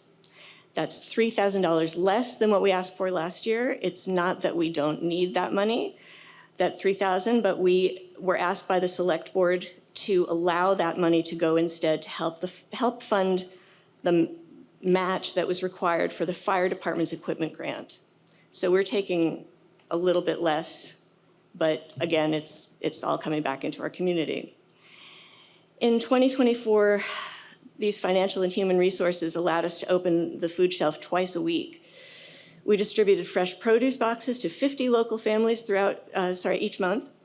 We made 1,360 deliveries of meals prepared by Our Lady's Kitchen and other food and fresh produce to people who can't get out of their houses for one reason or another: disability, age, not having a car. There are many, many reasons. We developed an online ordering system last year that supports our delivery program. In collaboration with other local organizations, we connected families facing emergency situations with existing community resources, and we've been able to maintain a small emergency fund to assist when people are going through incredibly tough times, like middle of winter and you have no oil or propane. With these resources, we are able to ensure a consistent supply of food and essentials for the Bethel Emergency Shelter as well. And we were able to continue Project Happy Holidays, which helped 200 people in 49 households in 2024 and helped to build a sense of community and mutual support. The Bethel Food Shelf volunteers work tirelessly to bring in financial and human resources together from within and outside our community to combat that staggering fact that Cindy mentioned before: 2 in every 5 Vermonters experience food insecurity right now. We hope you'll agree to grant our request of $27,000 to support our mission in 2025, and we look forward to partnering with the town again and again. Thank you.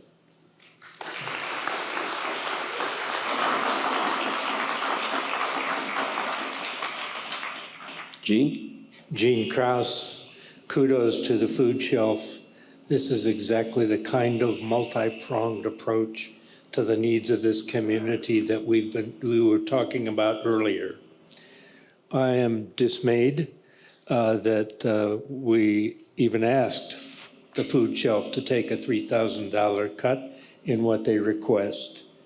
And given the realities that we are facing in terms of things like Medicaid and food programs federally, I am convinced that we will see a significant increase in the demand placed upon our food shelf in this coming year and years forward. Therefore, I move that we add $3,000 back into the food shelf request, making the total $30,000. That's my motion. Been moved and seconded by Joe Straight. And that amounts to 0.145 cents on your taxes. It's been moved and seconded to amend the amount in Article 4 by adding $3,000. Is there discussion on the amendment?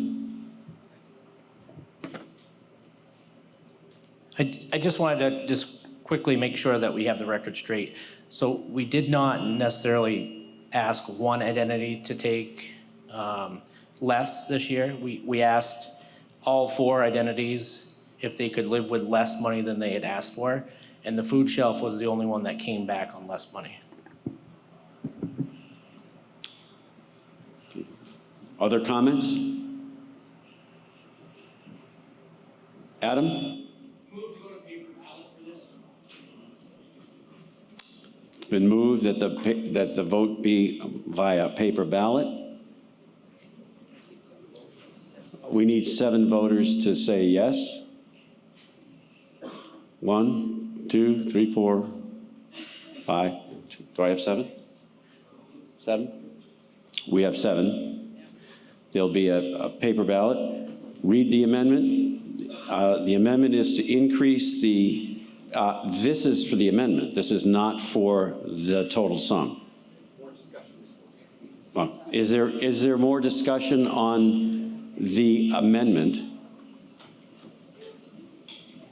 Do you have, oh, the hand's not up.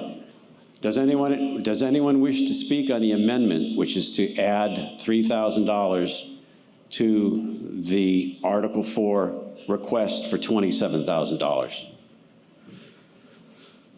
Yes. You are? There should be a microphone right behind you. I'll speak because I volunteer.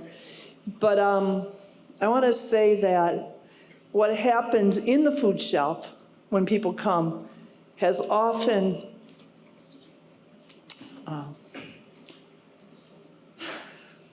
brought us to tears, because there are folks that are coming in because they've had injury or they've gotten older and they're not able to continue on. And they say, I've refrained from coming to food shelves because I'm so ashamed. And I want to say that under the leadership, there is no shame. And no one there leaves feeling like they are less than what they're supposed to be. I think that's worth $3,000. We have one young family that comes in, and they're moving out of the area, and her last visit was Thursday, and she had to hug the staff with tears because she was going to miss this community and what it had done for her. Thank you. Any other comments on the amendment? Hearing none. Ballots can be picked up in the back of the room. Mark your ballot yes if you're in favor of the amendment to add $3,000 to the Article 4, and no if you do not.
He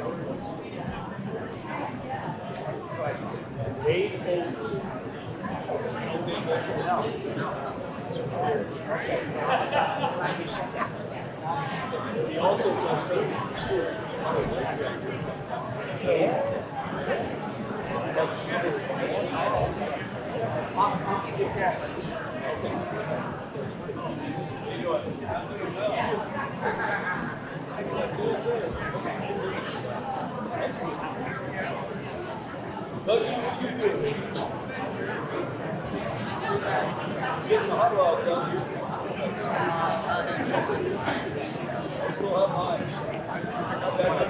Now, up from either one of us?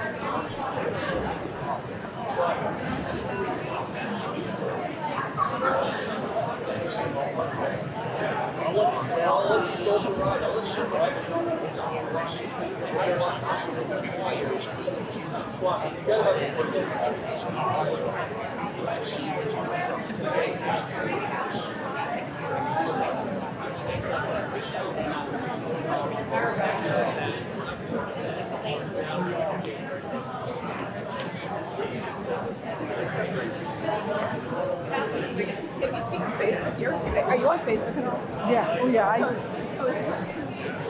Oh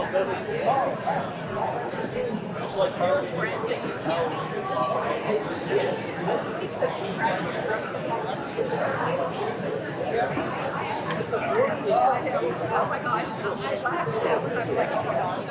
You know, like,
Oh yeah.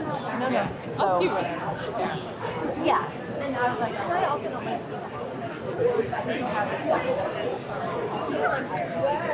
all right.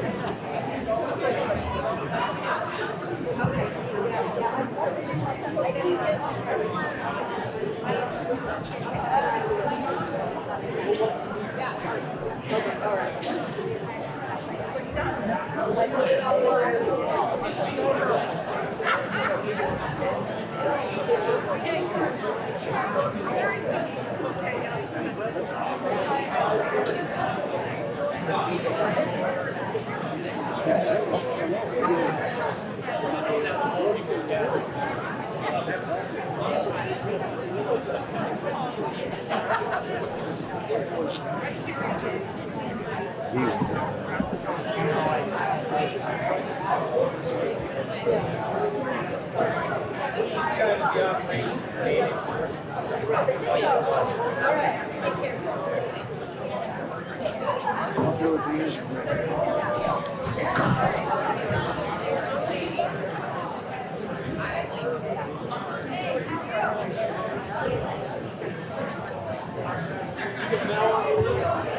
No. Hey, you gonna do lunch on Tuesday? Yeah.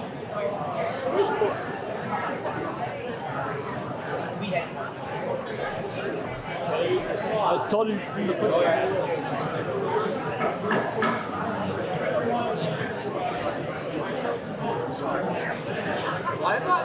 I'm not saying who I am. Has everyone had a choice to cast their ballot on the amendment to Article 4? Seeing no one coming forward, declare voting closed.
That I've had the passport, but that 5% chance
For the bond? Wow, I hope you go for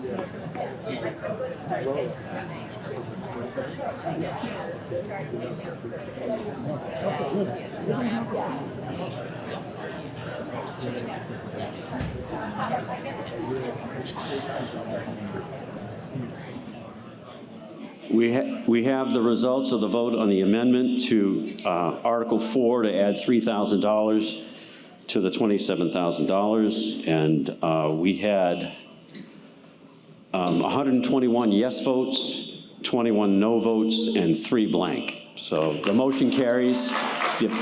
Article 4 is amended. Shall the voters appropriate the sum of $30,000 to the Bethel Food Shelf for continued service to Bethel and surrounding community residents? It's been moved. It's already been moved, and second. That's right. And is there a second?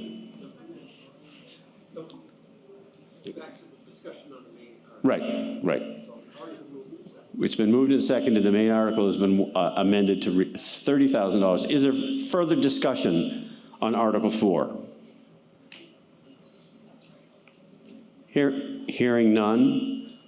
All those in favor signify by saying aye. Aye. Opposed? No. Motion carries.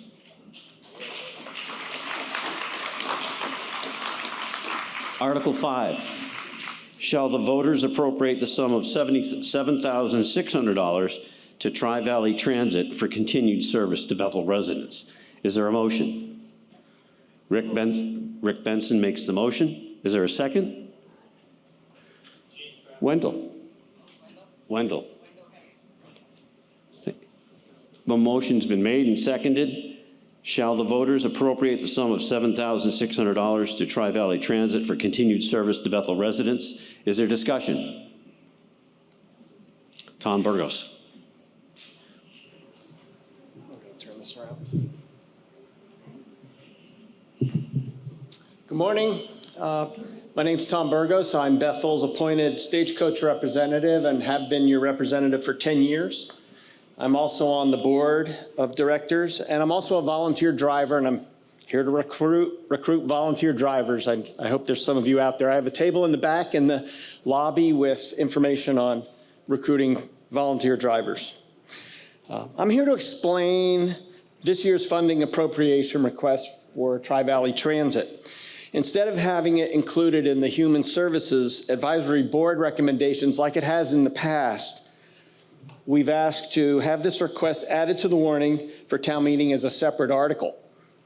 Due to the size of the requested amount and the infrastructure nature of the services that are provided. The bottom line is that we are asking Bethel to pay its fair share of TVT's costs of operation. That number this year is $7,600 as it's shown in the town report, and that number last year was also $7,600, but we chose to phase this increase in over 2 years.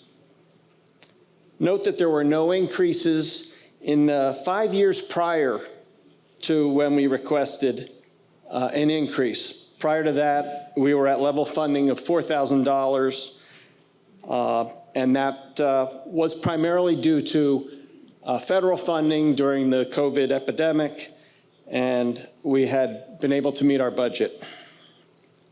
So where does our funding come from? Our funding comes from 80% federal and state grants and 20% from local sources that allow us to pull down $4 of grant funds for every dollar of local match that we have. So local funding is definitely important.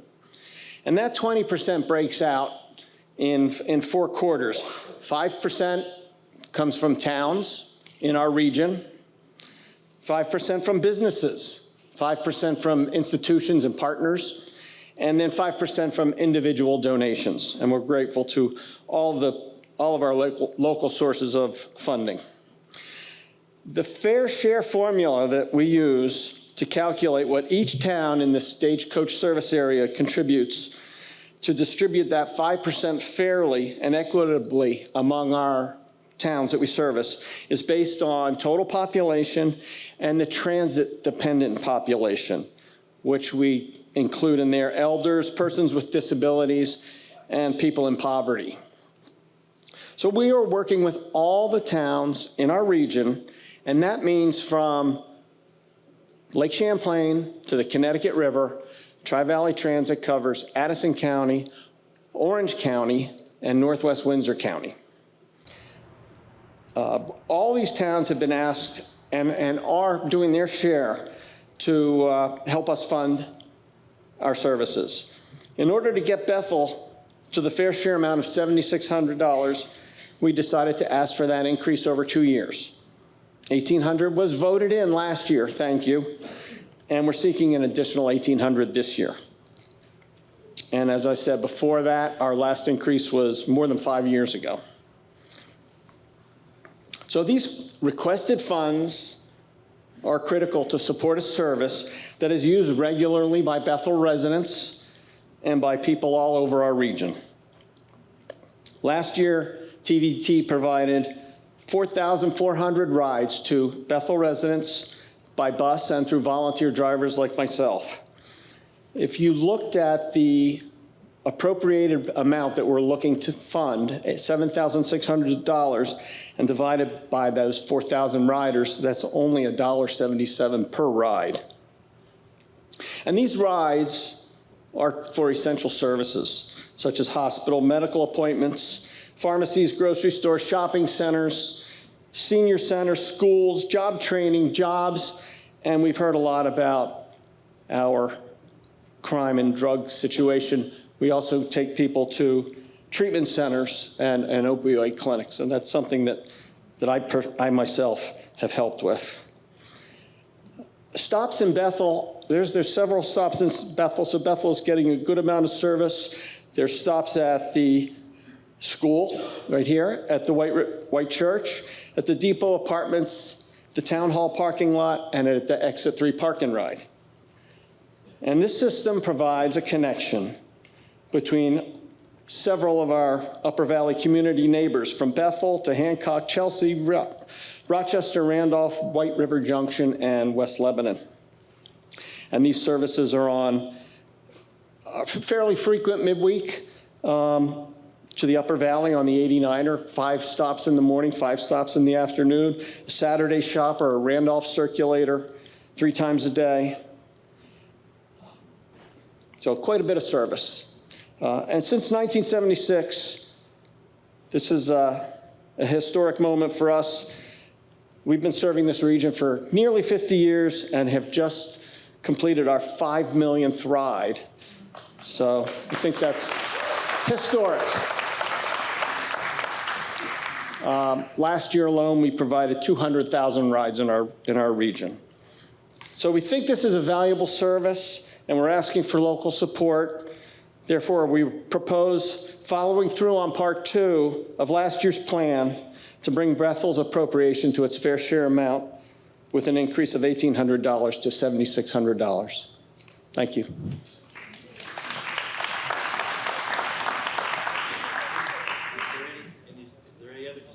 Of Article. Any other discussion on Article 5? Hearing none, shall the voters appropriate the sum of $7,600 to Tri-Valley Transit for continued service to Bethel residents? Are we ready for the question? All those in favor signify by saying aye. Aye. All opposed, no. The ayes have it. Motion carries. Article 6.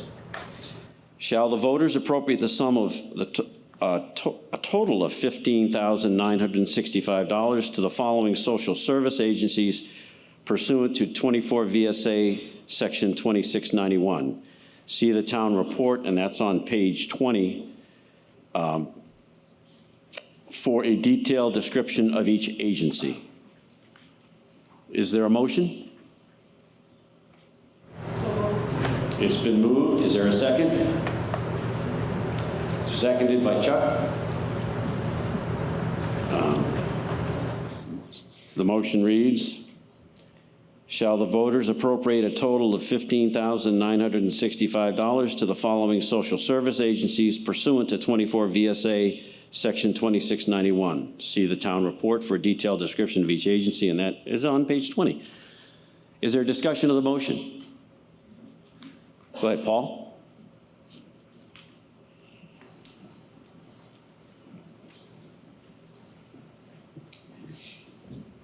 Good morning, everybody. I'm Paul Valley. I'm the chair of the Human Services Advisory Board.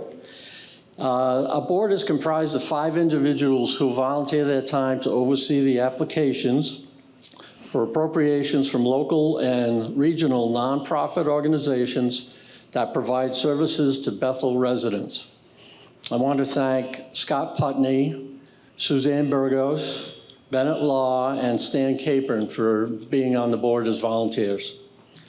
This year, we decided to take some time to analyze the process that we've been using for so many years to be sure that it was functioning properly, giving us the correct data, and reaching the agencies that impacted Bethel the most. We adjusted the process a bit, but found that basically it was working well. We reviewed the applications and made our recommendations to the Select Board.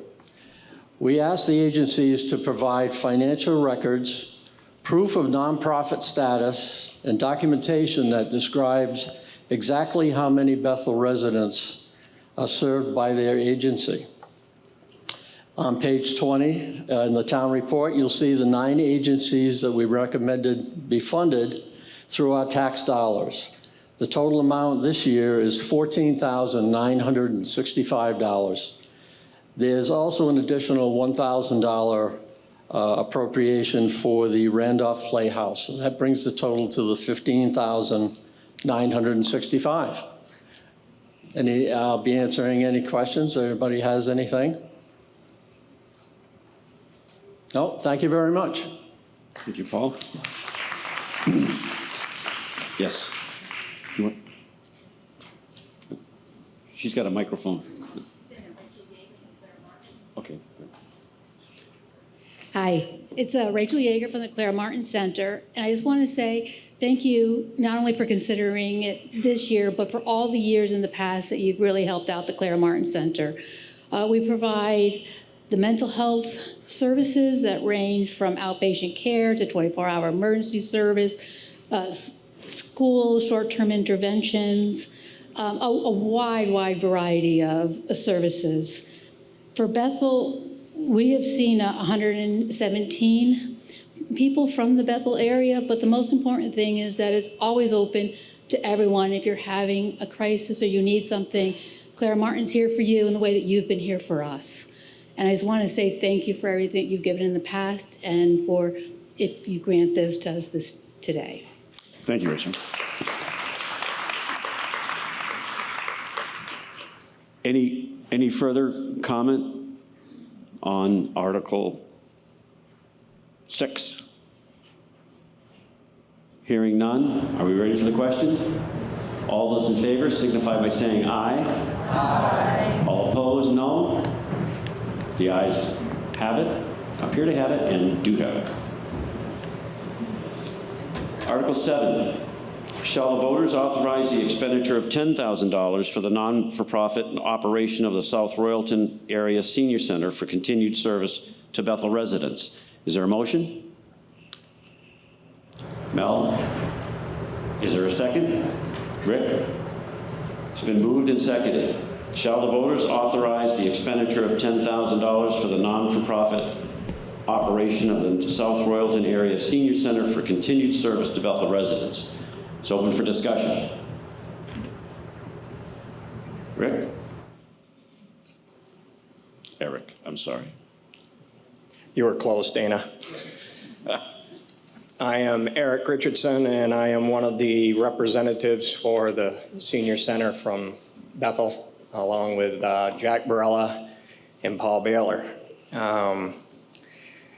My wife told me to keep this short and tell you what I told you last year, which was we need the money. But one of the things I want to say is that our annual report was omitted from the town report, and I am going to omit reading it again, but I will tell you that we do serve 4 towns, Bethel, Stratford, South Royalton, and Sharon. We benefit from Tri-Valley Transit, bringing senior citizens to the Senior Center in South Royalton. We benefit from the food shelf. They sometimes get a surplus of food that they donate to the Senior Center that we're able to use for meals. And the other 3 towns are voting today, I believe, on whether they're going to appropriate $10,000 to the Senior Center as well.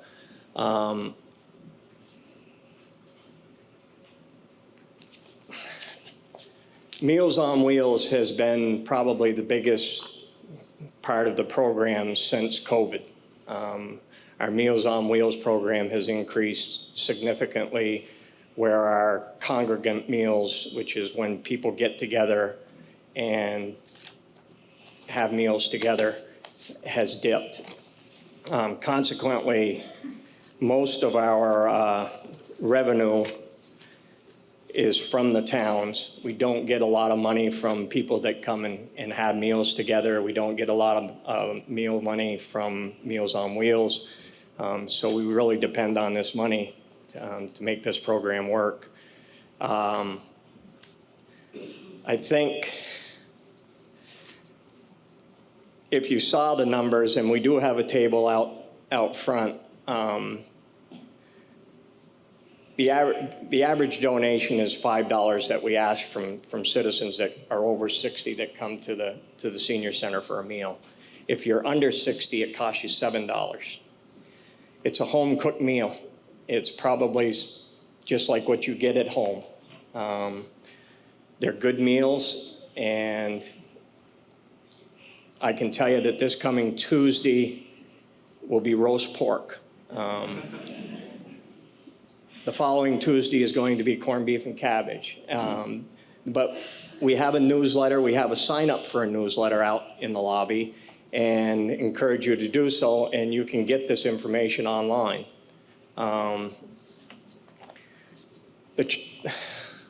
The biggest trouble is what we get for donations when people come.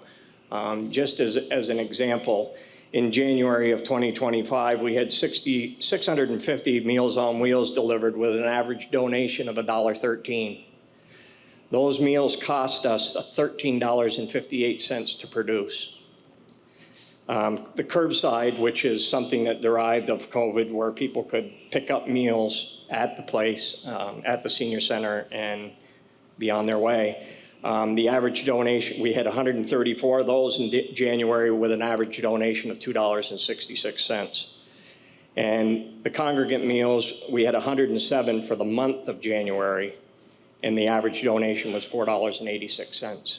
So you can tell that the donations, by the numbers, that the donations don't add up to what it costs to produce these meals. So the money that we are appropriated from each town helps us to continue to provide this service.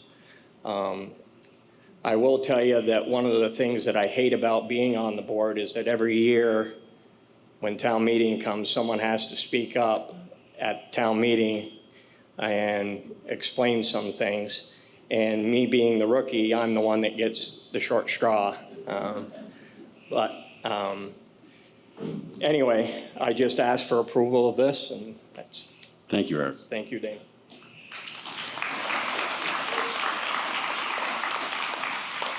Is there any further discussion on Article 7? Seeing no one coming forward. Article 7, shall the voters authorize the expenditure of $10,000 for the non-for-profit operation of the South Royalton Area Senior Center for continued service to Bethel residents? All those in, are we ready? All those in favor of the Article 7 signify by saying aye. Aye. All opposed, no. The ayes appear to have it. The ayes do have it. The motion carries. I'll get this right. Article 8. Shall the voters appropriate up to the sum of $193,510 to the White River Valley Ambulance, Inc. for continued service to Bethel residents? Is there a motion? Jean moves. Is there a second? Joanne, second. Shall the voters appropriate the sum up to the sum of $193,510 to the White River Valley Ambulance, Inc. for continued service to Bethel residents? The article is up for discussion.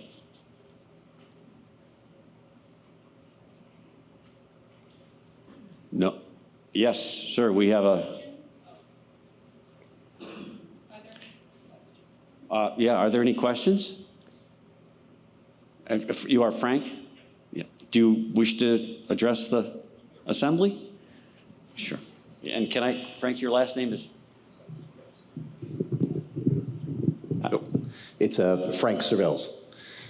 So this is my first town meeting date. I've been a full-time resident for 4 years. I've had a house here for, I guess, 22 years. So I'm somewhat familiar with the town, with the area. I'm the elected representative from Bethel to the White River Valley Ambulance Association. And I was also, a few months ago, elected as their treasurer, unpaid, trying to help out. I come from a background, we talked a little bit about school budgets. My background for 31 years was managing finances and operations for public school systems in New Jersey. So although I don't have a lot of experience with the WRVA budget itself, I do have quite a bit of experience with nonprofits and governmental budgets. The request that we're asking for is what we need to support our operations. We work on what's called a per capita that's split evenly through all 10 towns. Every dollar that we raise in our per capita gets us about $12,000. We're asking for an $8 increase. And again, it's not all going to increased expenditures, but we also had to make some adjustments. The last fiscal year, we actually budgeted a $36,000 deficit. I know there were comments that were made about the town of Bethel. You know, I can't speak for all the years that wherever it has been in existence. By the way, we just celebrated our 50-year anniversary this past September, which was a great event. But I can see the increases over, I think I date back as far as 2009, and although the last 3 years we've had increases, there's been countless years where we've had either zero increases or decreases to the rate. And if you come from a non-public or a public, you know, slow and steady is what we want to see. We can't sustain these dips and these valleys because, you know, nobody here probably remembers all those years the rates went down or were held flat, but everybody's going to remember when our rates are going up now. And you know, unfortunately, over those years, we probably had reserves, we had equipment reserves. You know, all of our reserves are depleted. So I think last year, 2023 is the latest year that we have our financials audited. You know, we lost almost $80,000. And we don't have a lot of money to be able to keep handling sustained losses. And what we tried to do this year is we tried to get a budget that was going to really help to offset our needs and everything that we needed. We needed to buy a new ambulance. We don't have an equipment reserve. So we had to put $60,000 into our proposed budget for next year to pay for an installment loan to pay for that.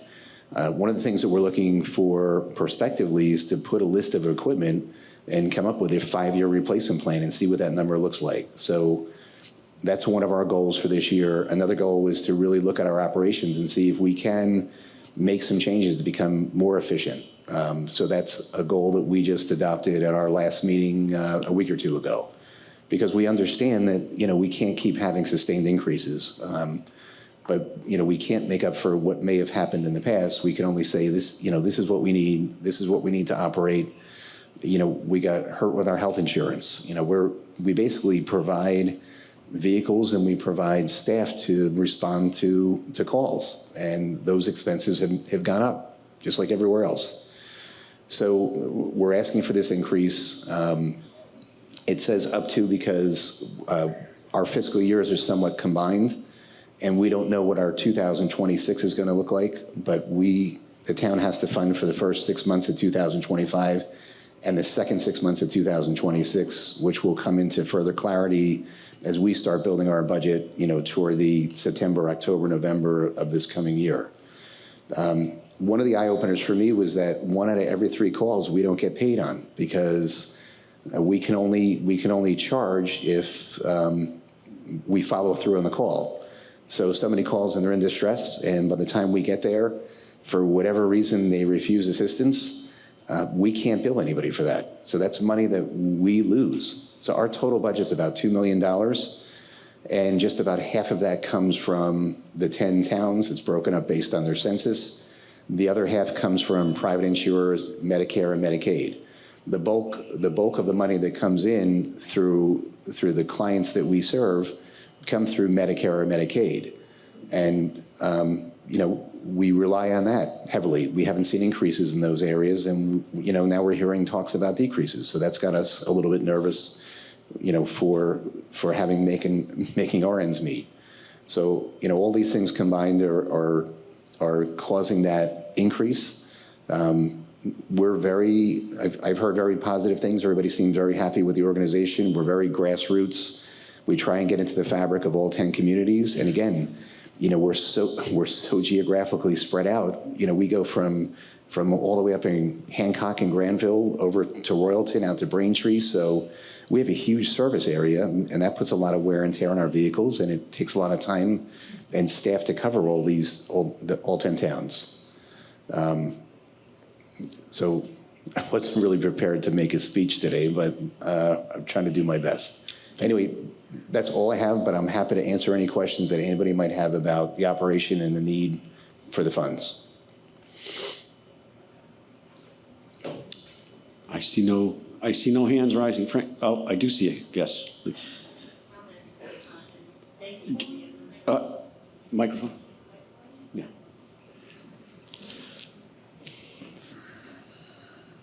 Just a quick thank you that the White River Valley Ambulance Service getting into the fabric of our communities. Thank goodness I haven't had to use your services, but every year for Bethel University, which is this month, you guys offer a free to the public CPR class. And this year you're actually offering a second class on Stop the Bleed, how to use Narcan, and I can't remember the other one, but it's all good stuff. Thank you very much. Okay, thank you, Lisa.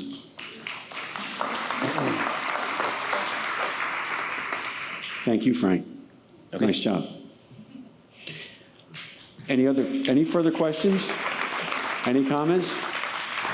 Article 8, shall the voters appropriate up to the sum of $193,510 to the White River Valley Ambulance, Inc. for continued service to Bethel residents? Are we ready for the question? All those in favor signify by saying aye. Aye. All opposed? No? The ayes have it. Thank you. Article 9. Shall the voters authorize payment of real and personal property taxes in 4 equal installments with the due dates of being August 15, 2025, November 17, 2025, February 16, 2026, and May 15, 2026, by delivery to the town office postmarked on or before that date? It's been moved by Owen. Second? Second by Rick. Shall the voters, Article 9, shall the voters authorize payment of real and personal property taxes in 4 equal installments with due dates being August 15, 2025, November 17, 2025, February 16, 2026, and May 15, 2026 by delivery to the town office postmarked on or before that date? Any question? Any comment? Are we ready for the question? All those in favor signify by saying aye. Aye. All opposed? No? The ayes have it.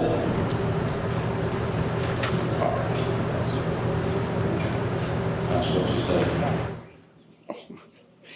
Article 10, shall the voters renew the exemption of the Middle Branch Grange number 46 for its property located at 78 Store Hill Road in East Bethel from real estate taxes for a period of 5 years pursuant to 32 VSA 3840. Is there a motion?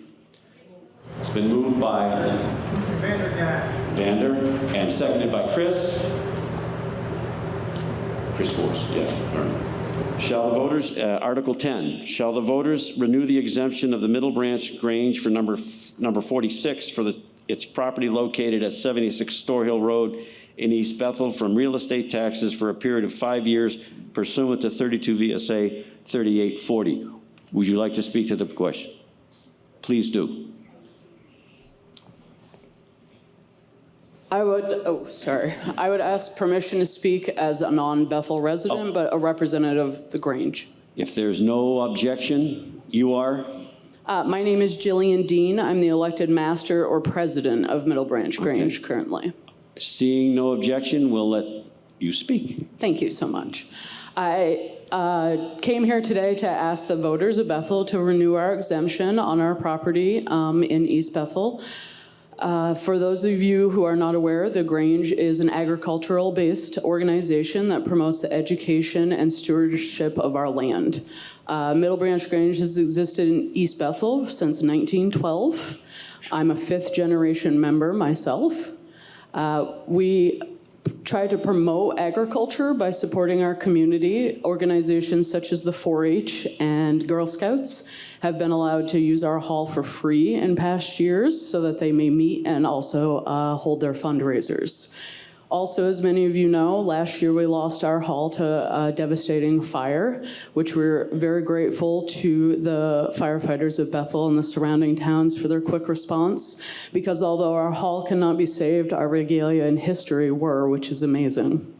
We intend to rebuild this year and will look forward to opening our doors again to the community and hope to also be able to hold in the future educational programs for people to learn the ways of old farming like canning and gardening. So I really appreciate your consideration today to allow our property to remain tax exempt for the next 5 years. Thank you. Thank you, ma'am.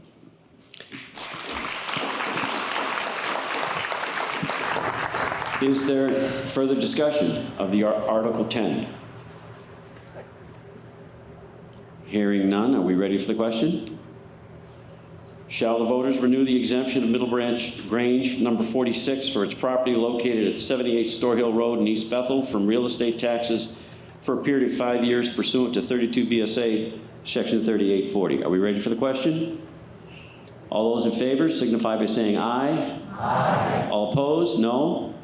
The ayes carry. Thank you. Article 11.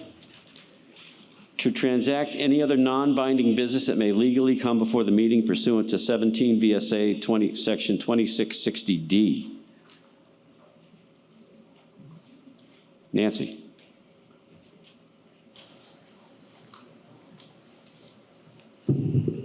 I just wanted to put in a quick plug for Bethel University. We have started our classes for the month of March. Unfortunately, the table did not get set up this morning. Go to bu.org and look at the amazing classes that are being offered. Thank you, Nancy. Any other business to come before the body? Yes, Bennett.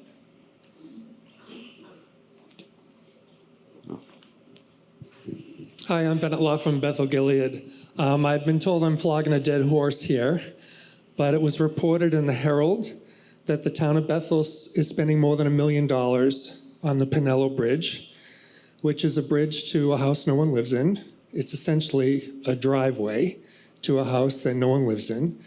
And during a time when we have a housing shortage in Vermont, and we just spent 30 minutes debating whether we're going to spend $3,000 extra on the food shelf, I'm personally appalled and offended that the town is spending $1 million on a bridge to essentially nowhere. And I just don't understand it. And I just need to take the moment to register my being offended by that. Thank you. Please.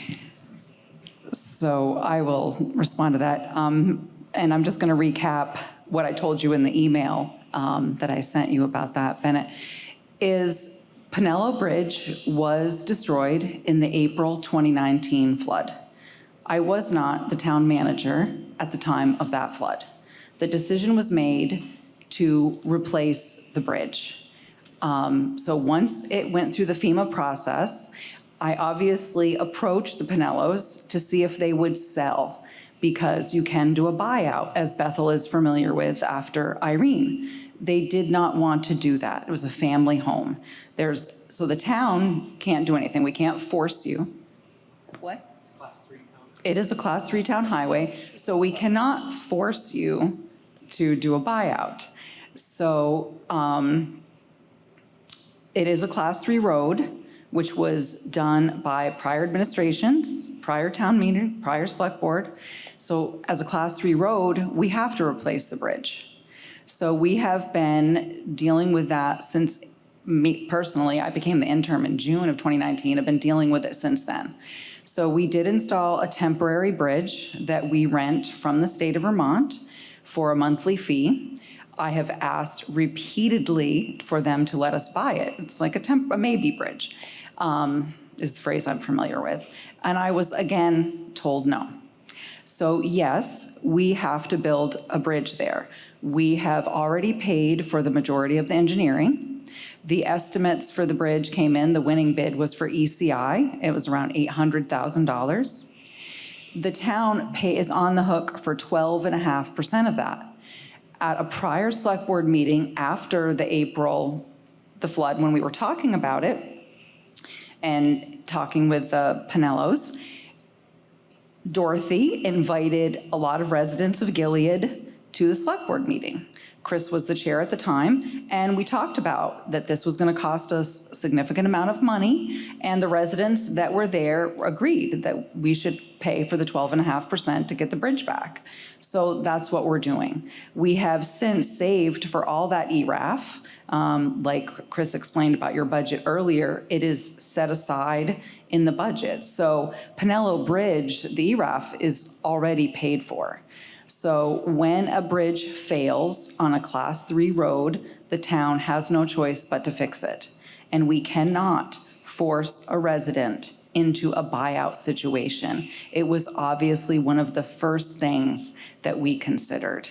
We aren't thrilled about it either, trust me, but this is the way that FEMA works. This is the way it works when we flood. So if you have any other questions about it, I'm more than happy to explain it in more detail. Thank you. Thank you, Joyce. Thank you. Any other business to come before the meeting? Gene? I'm only going to talk about the ambulance, but it applies perhaps more generally to the other special items on the warning that we've been talking about.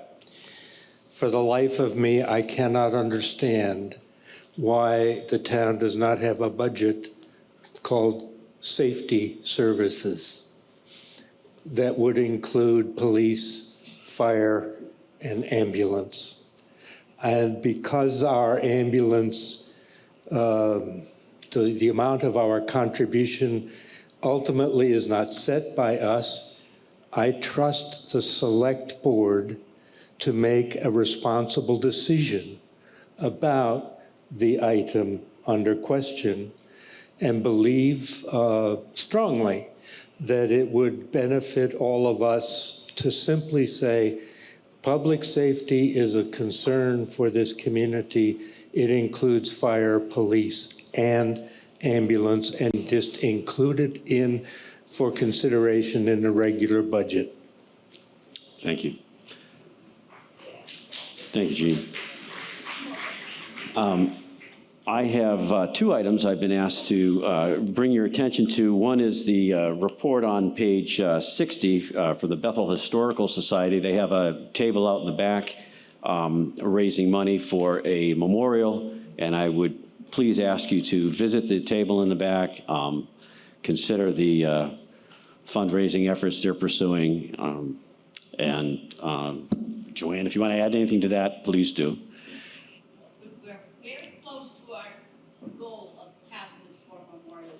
Great.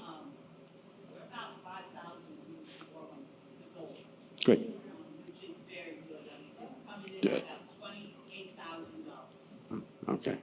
But it's also leaving our bank with $0, so we still have to continue to fundraise. Out back or out front, we do have a lottery board that's got $150 worth of lottery tickets on it, and a brand new $50 bill, so whoever wins will at least get $50. Great. Thank you. And I have one item I'd like to bring everyone's attention to, and that is the work of the Town Meeting Committee on Civic Engagement, including Pam Brown, Lisa McCrory, Lily Rosh-Kaczynski, Karen Bixler, Rebecca Stone, Cindy Metcalf. You guys have done an amazing job, and I want to thank you for that effort.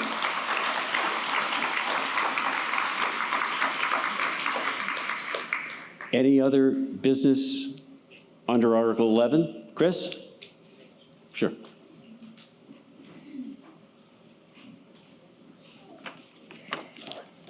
All right. I'm sorry. My stomach is growling. It says it needs to be fed, and I know everybody wants to be out of here. So one thing that the select board, one thing that an active, responsible select board does is, through the budget process and anything, is we throw things against the wall and see if they stick. Do they make sense for our town? Do they not make sense?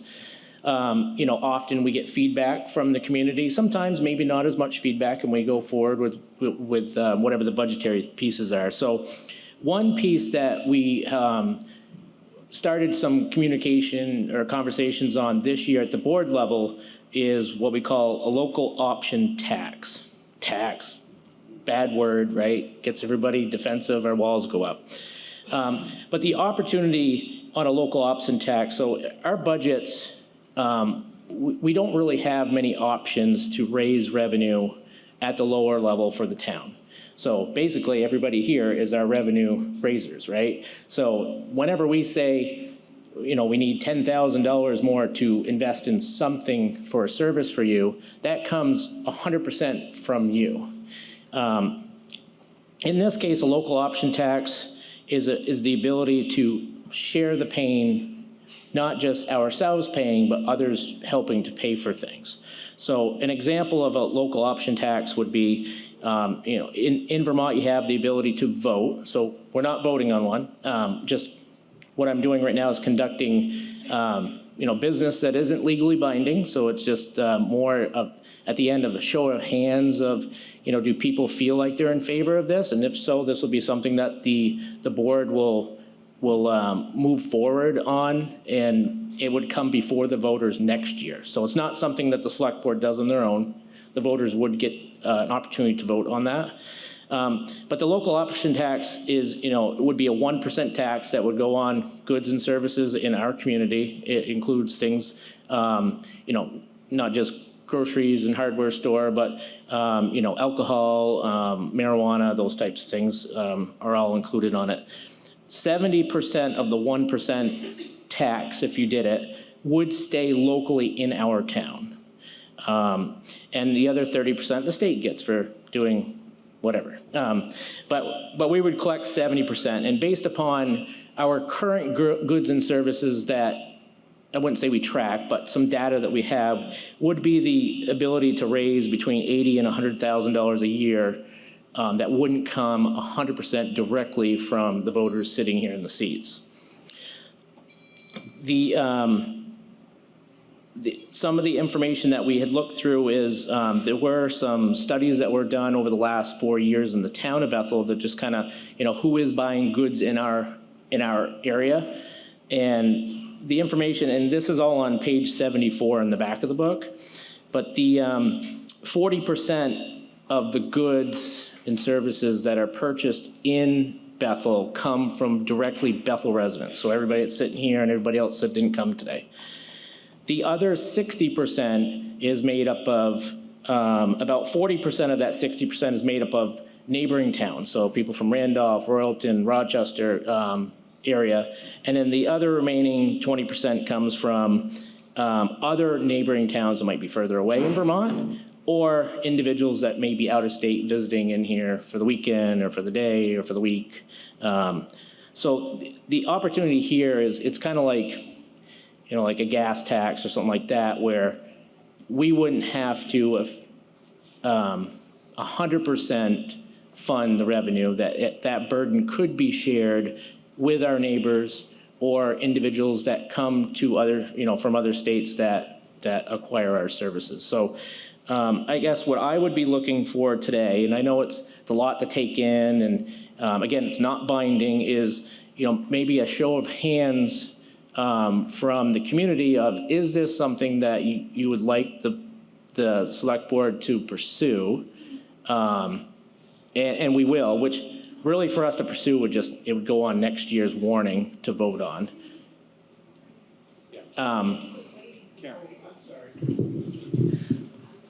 I wanted to ask if Airbnbs are included in that.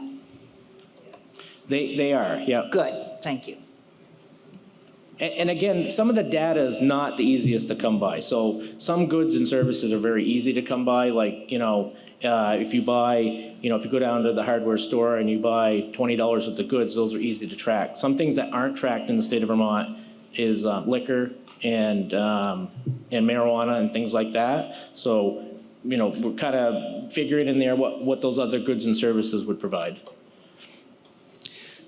Gene Krause, I'm very, very concerned about any sales tax because it is disproportionately impacts those who are the least able to pay, and those of us who are already trying to make make it from week to week or paycheck to paycheck or Social Security check, whatever.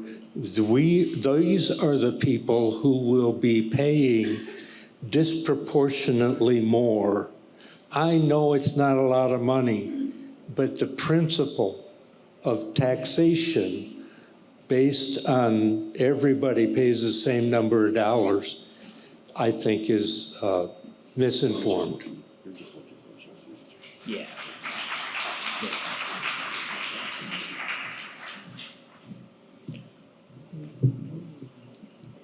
Harry, I thought you weren't gonna have to hear from me today. Not a year goes by. I think it's a terrible idea. I'll tell you right now, it's gonna stop me from spending as much money in town. I'm gonna go down to New Hampshire where it's cheaper and there's no goddamn sales tax. And I think anyone who can will, and the people who can't, who are often the poorest, will be the ones who get hit with this.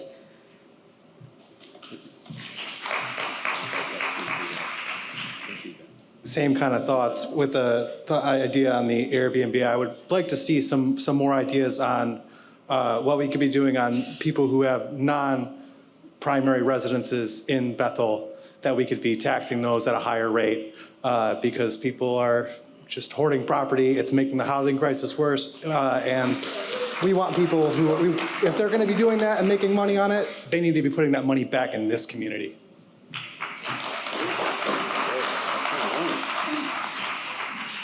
Hi, Joe Strain. Chris, I just had a question about the data.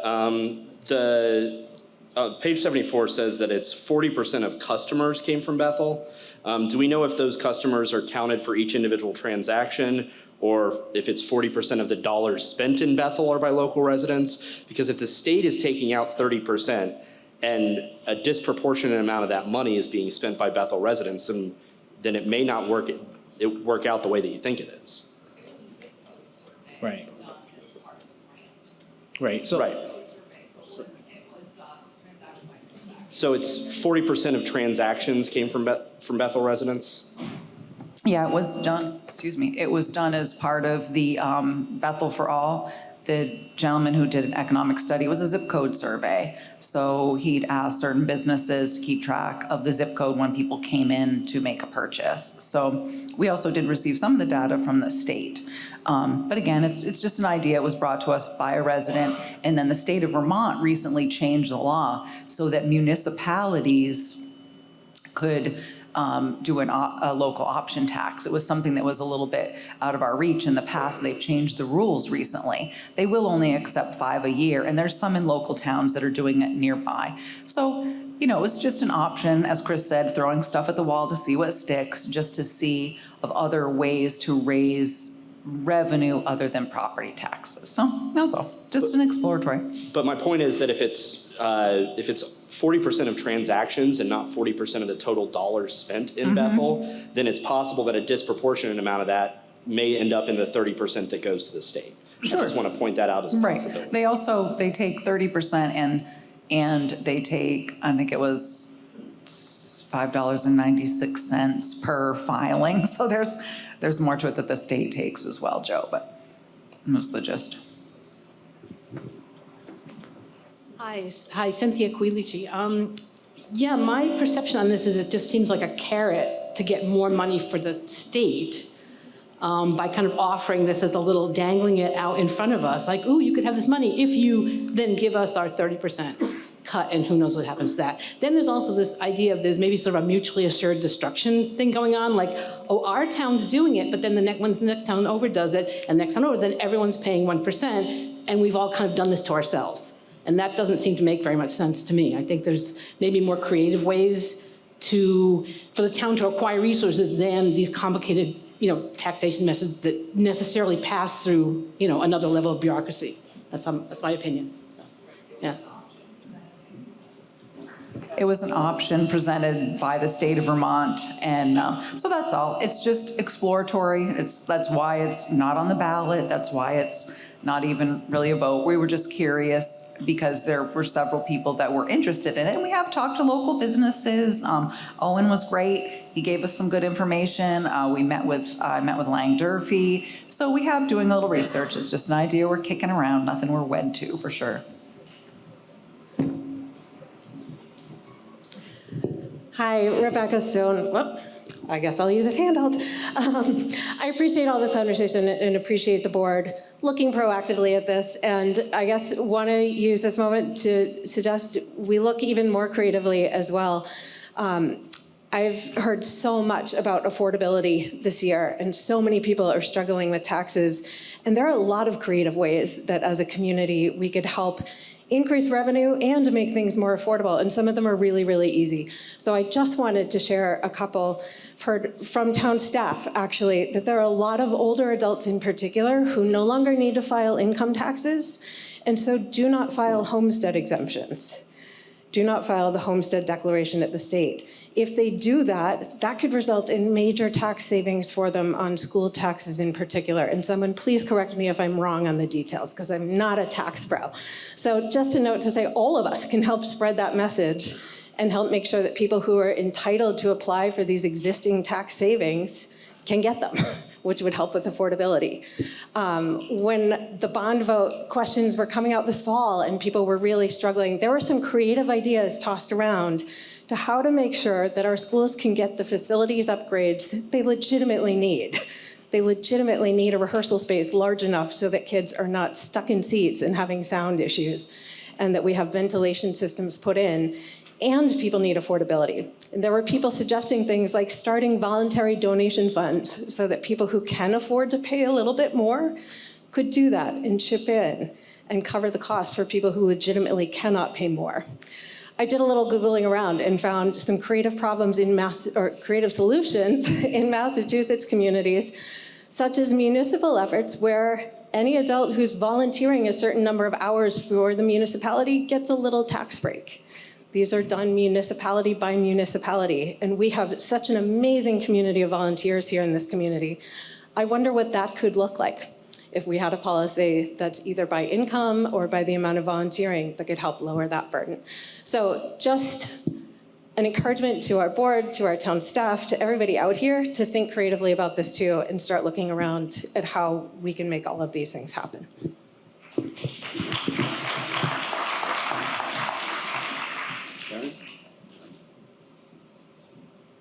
Hello, hi, I'm Farron Griffin, and after the little telling of the Bethel Historical Society's War Memorial, I was looking at the article here, and I love the idea.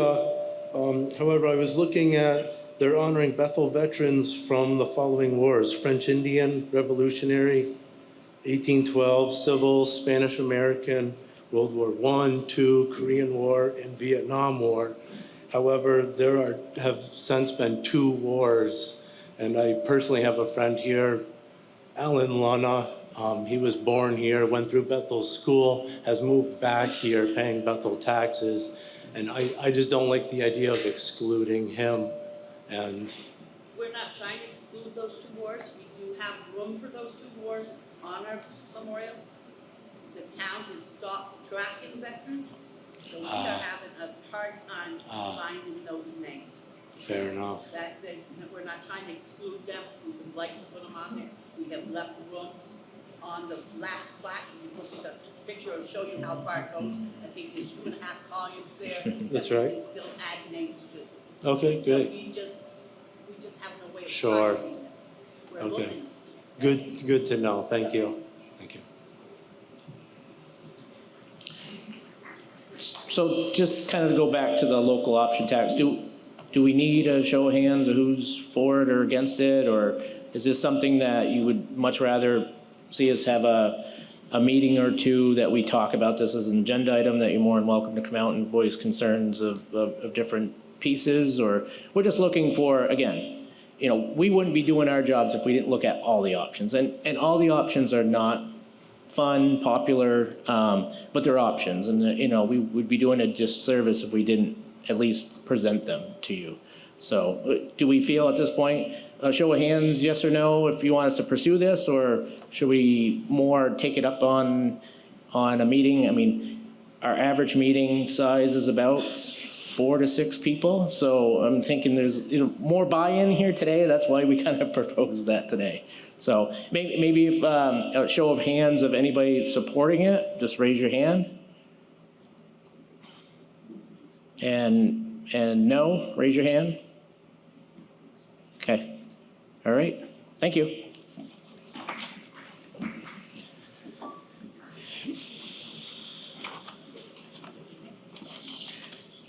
I'm sorry. Is there any other business properly to come before the assembly today? Rick? I'd like to propose a motion to adjourn. It's motion been made to adjourn. Is there a second? Second. Oh, everybody. All those in favor say aye. Aye. Opposed? Thank you all for coming. Nice job.